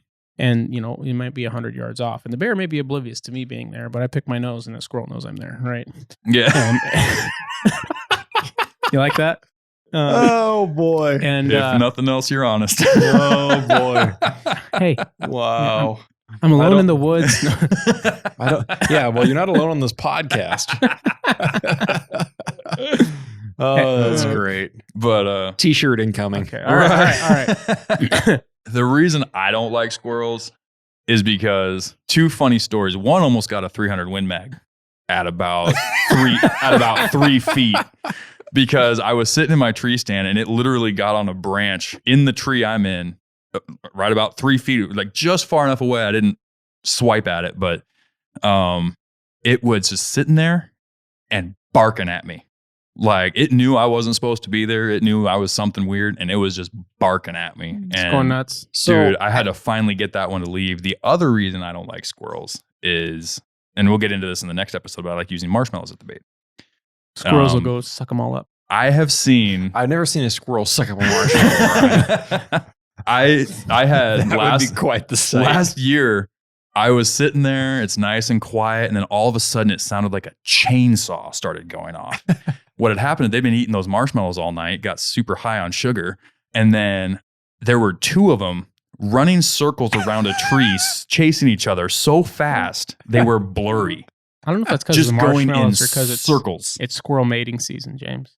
No, I know, but these I've been in the woods, bro. I've seen it with I've been in the woods when they're chasing each other like that. This was purely from the marshmallows. It was not your regular squirrel chasing. Then, so as the person that this question was directed to, yes. I would like to speak in defense of my position. My buddy Hunter and I were at a bear bait a number of years ago now. And he's in the military and he's overseas right now. He'll be back in Alaska here in the next couple of years, it sounds like. But he and I used to bear bait a lot together. And he and I shared the hatred of squirrels. And it was purely because of the annoyance. You're sitting there from oftentimes 5 or 6 o'clock at night until 2 o'clock in the morning. 2 o'clock in the morning is pretty average. For you? If you have bears that are coming in between 2 and 5 a.m., then you're sitting there for a 12-hour sit. Yeah. Which is not always the case, but definitely sometimes. And anyway, so Hunter and I had spent many hours that season, many hours at bear baits all over the place, and squirrels noises. And like you said, when it's the dry leaves on the forest floor, you swear it sounds like a bear stepping through the woods, or anything stepping through the woods for that matter. And that year we actually saw lynx at one of my bear baits. We had seen everything come through the bear baits except bears up to that point. And they were covered up in bears, but we just had bad luck going that year for whatever reason. And we entertained ourselves by naming all the squirrels. I kid you not. I think we made up a screenplay for a squirrel movie.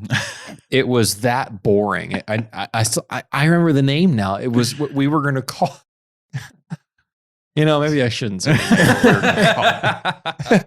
It might not be acceptable across all platforms. Mama said it wasn't suitable. No, it's definitely not bad. I just don't want people to have the wrong idea of me. That's probably too late for that. Regardless, we had a whole screenplay written up. We had all the squirrels named, and At one bear bait, I know in one night, we had 8 different squirrels running around That's the bear not bait. uncommon. Mhm. Yeah. It was just so annoying. And they were Yeah. just going off. We were in a ground blind that night. And anyway. Now, yes, I've had squirrels sound off and alert me to the presence of bears before. Mhm. I've got probably one of the most hilarious videos I've ever seen of a squirrel running off from a bear bait with an anise yo-yo hanging out of his cheeks.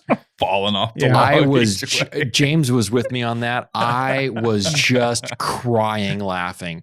Do you think- Literally had to take off my glasses and wipe the tears that out of go my up on eyes from Instagram? laughing so hard.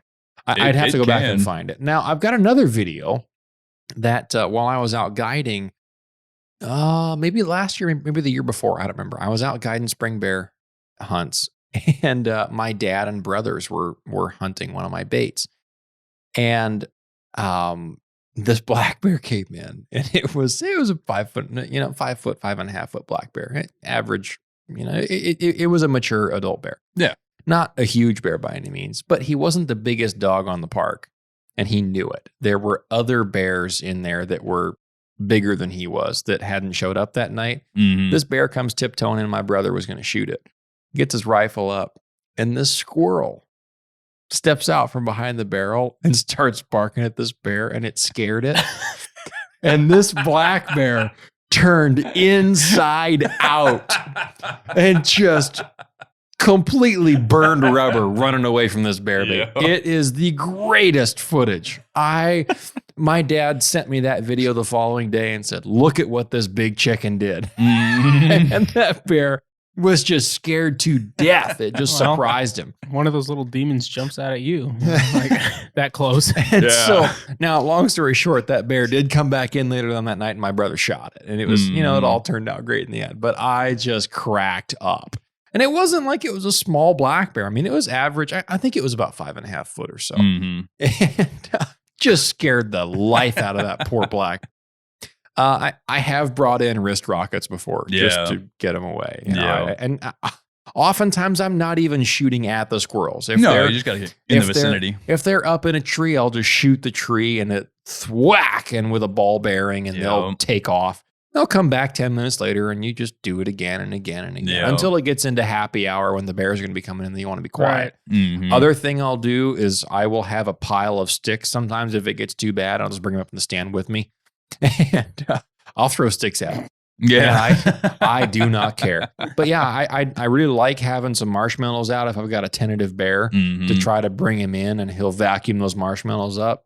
There are a few things more entertaining than watching a bear vacuum up Oh, marshmallows. yeah. Just one after the other. and they just engulf those marshmallows. Yep. They just suck them right Fair up. way to get a bear to come in. Just leave Yeah. a trail. You just to the bait pile. and outside of the bait perimeter. That Right. way, if he's tentative, he'll get on that and come right in. But yeah, Yeah. those squirrels make short work of those marshmallows. Yeah. But they don't vacuum up like bears do. No, they don't. I said that, and I thought it came out No, wrong, that- and I wasn't that- going to say anything. That'd be a and then- great video, though. That'd be Yeah. awesome. It would be. Well, 2 things, and then we'll wrap this up. Is one, it freaked me out. I had bread at one of my baits. This is a couple years ago, and I was there all night long. And I was reading my book, and I look up, and I'm, the most shocking thing in my life. There was a piece of bread just climbing the tree. It was too dark. I couldn't see the squirrel. All I see is this bright white piece of bread climbing the tree.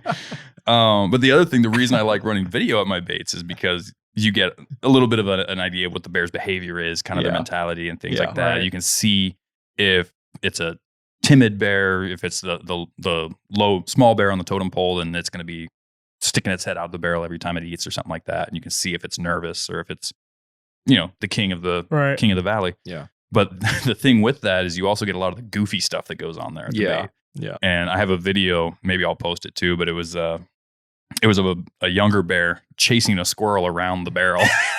And it was just, for some reason, the squirrel didn't feel the need to run up the tree, but it was just they were just chasing each other around the barrel. It was funny. I need to correct myself before we end this episode. Mm-hmm. I said engulfing the marshmallows. That's not the right grammatical term. Oh, I meant to say wolfing up the marshmallows, which is also not grammatically correct, but it's what I was going Pretty for. But it sure sounds golfing better. would be grammatically correct. No, I mean, Hey, yeah. It could be used I don't think it's the and right still word be for it. proper English. I don't Wolfing know. them down would be a better yeah, term. I agree, especially for how they do it. Wolfing them.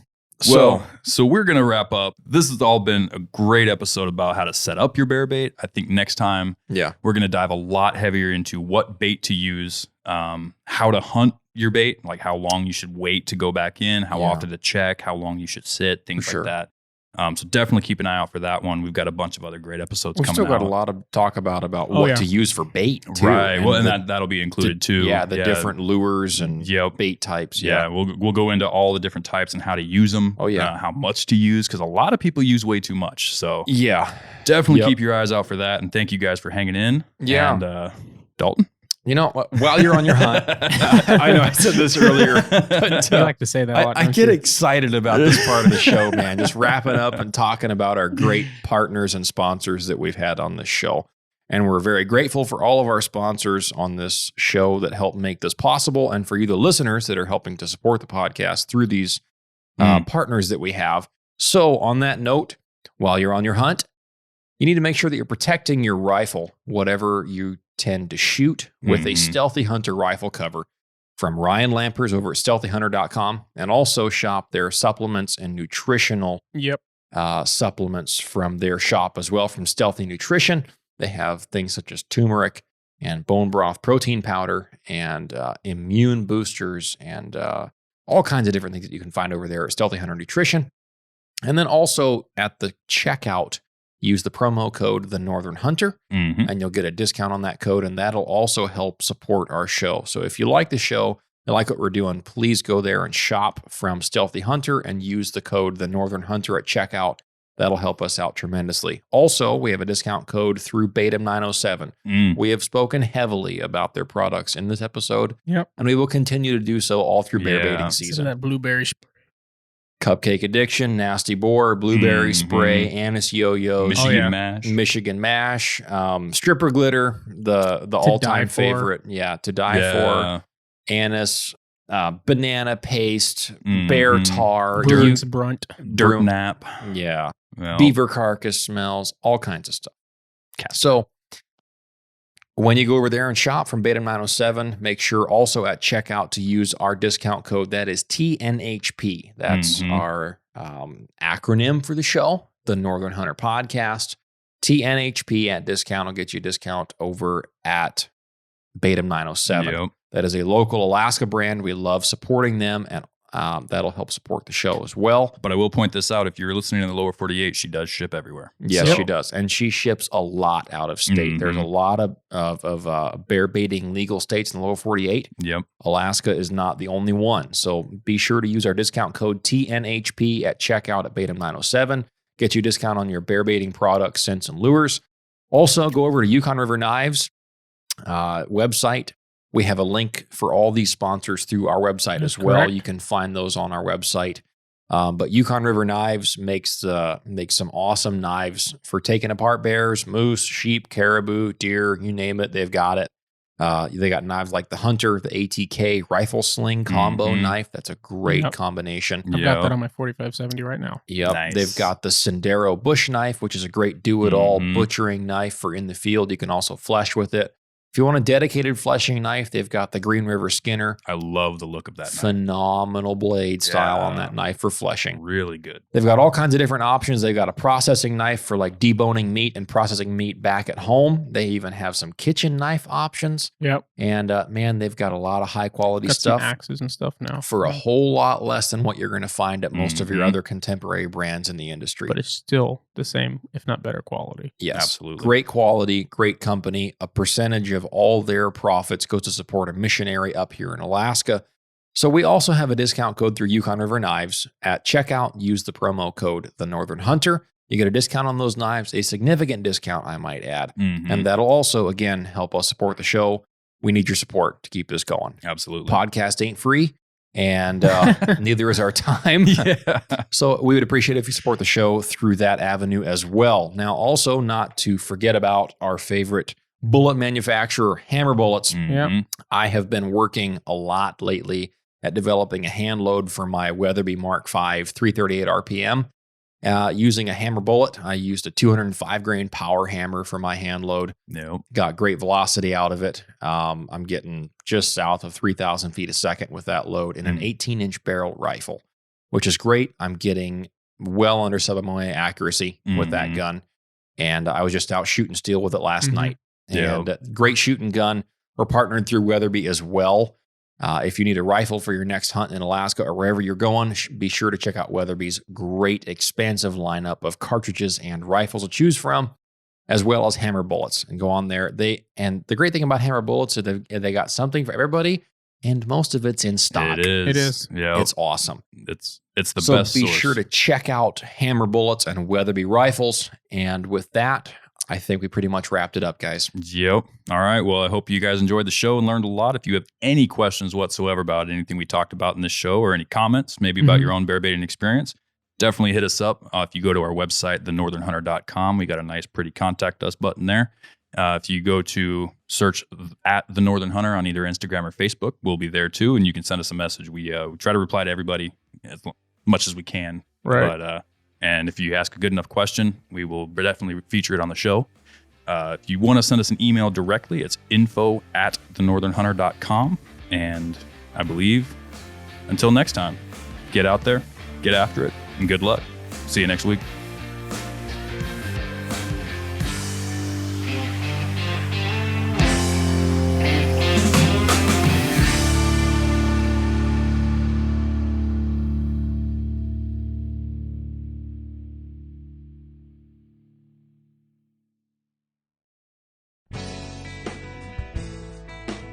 All right, folks. We all know that one of the most common mishaps in hunting is damage to your rifle scope. Last year, I found the solution to that problem with the Stealthy Hunter rifle cover. It wraps around your scope and actions securely to protect it from getting knocked off of zero or even severely damaged. Stealthy Hunter also has a glassing pad and a wide variety of supplements for the outdoorsman, such as protein powder, CBD products, turmeric, and gut health supplements. They also make a lightweight trauma kit weighing in at just 14 ounces that includes everything you need and nothing you don't for all of your backcountry medical emergencies. To shop all of their equipment and supplements, go to StealthyHunter.com and enter the discount code at checkout, The Northern Hunter, to save on your order today.